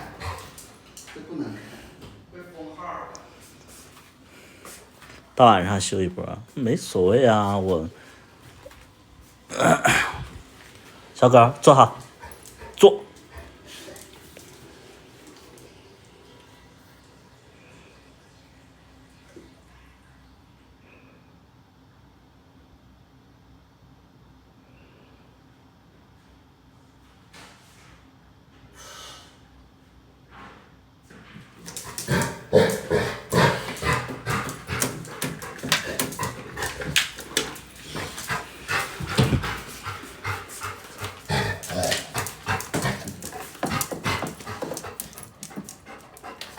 你带货了吗？没带啊。那你带啊。那你带啊。小狗比较喜欢小大夫，是的。就是小狗一直找小大夫，它不找我。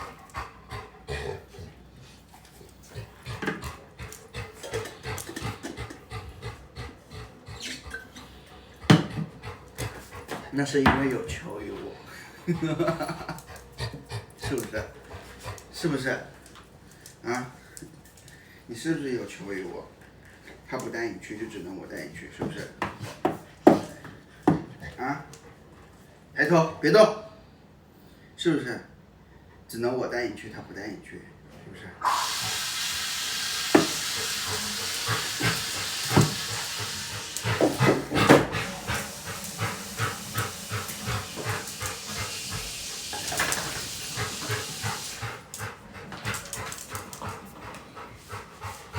狗叫什么名字？叫 Monkey。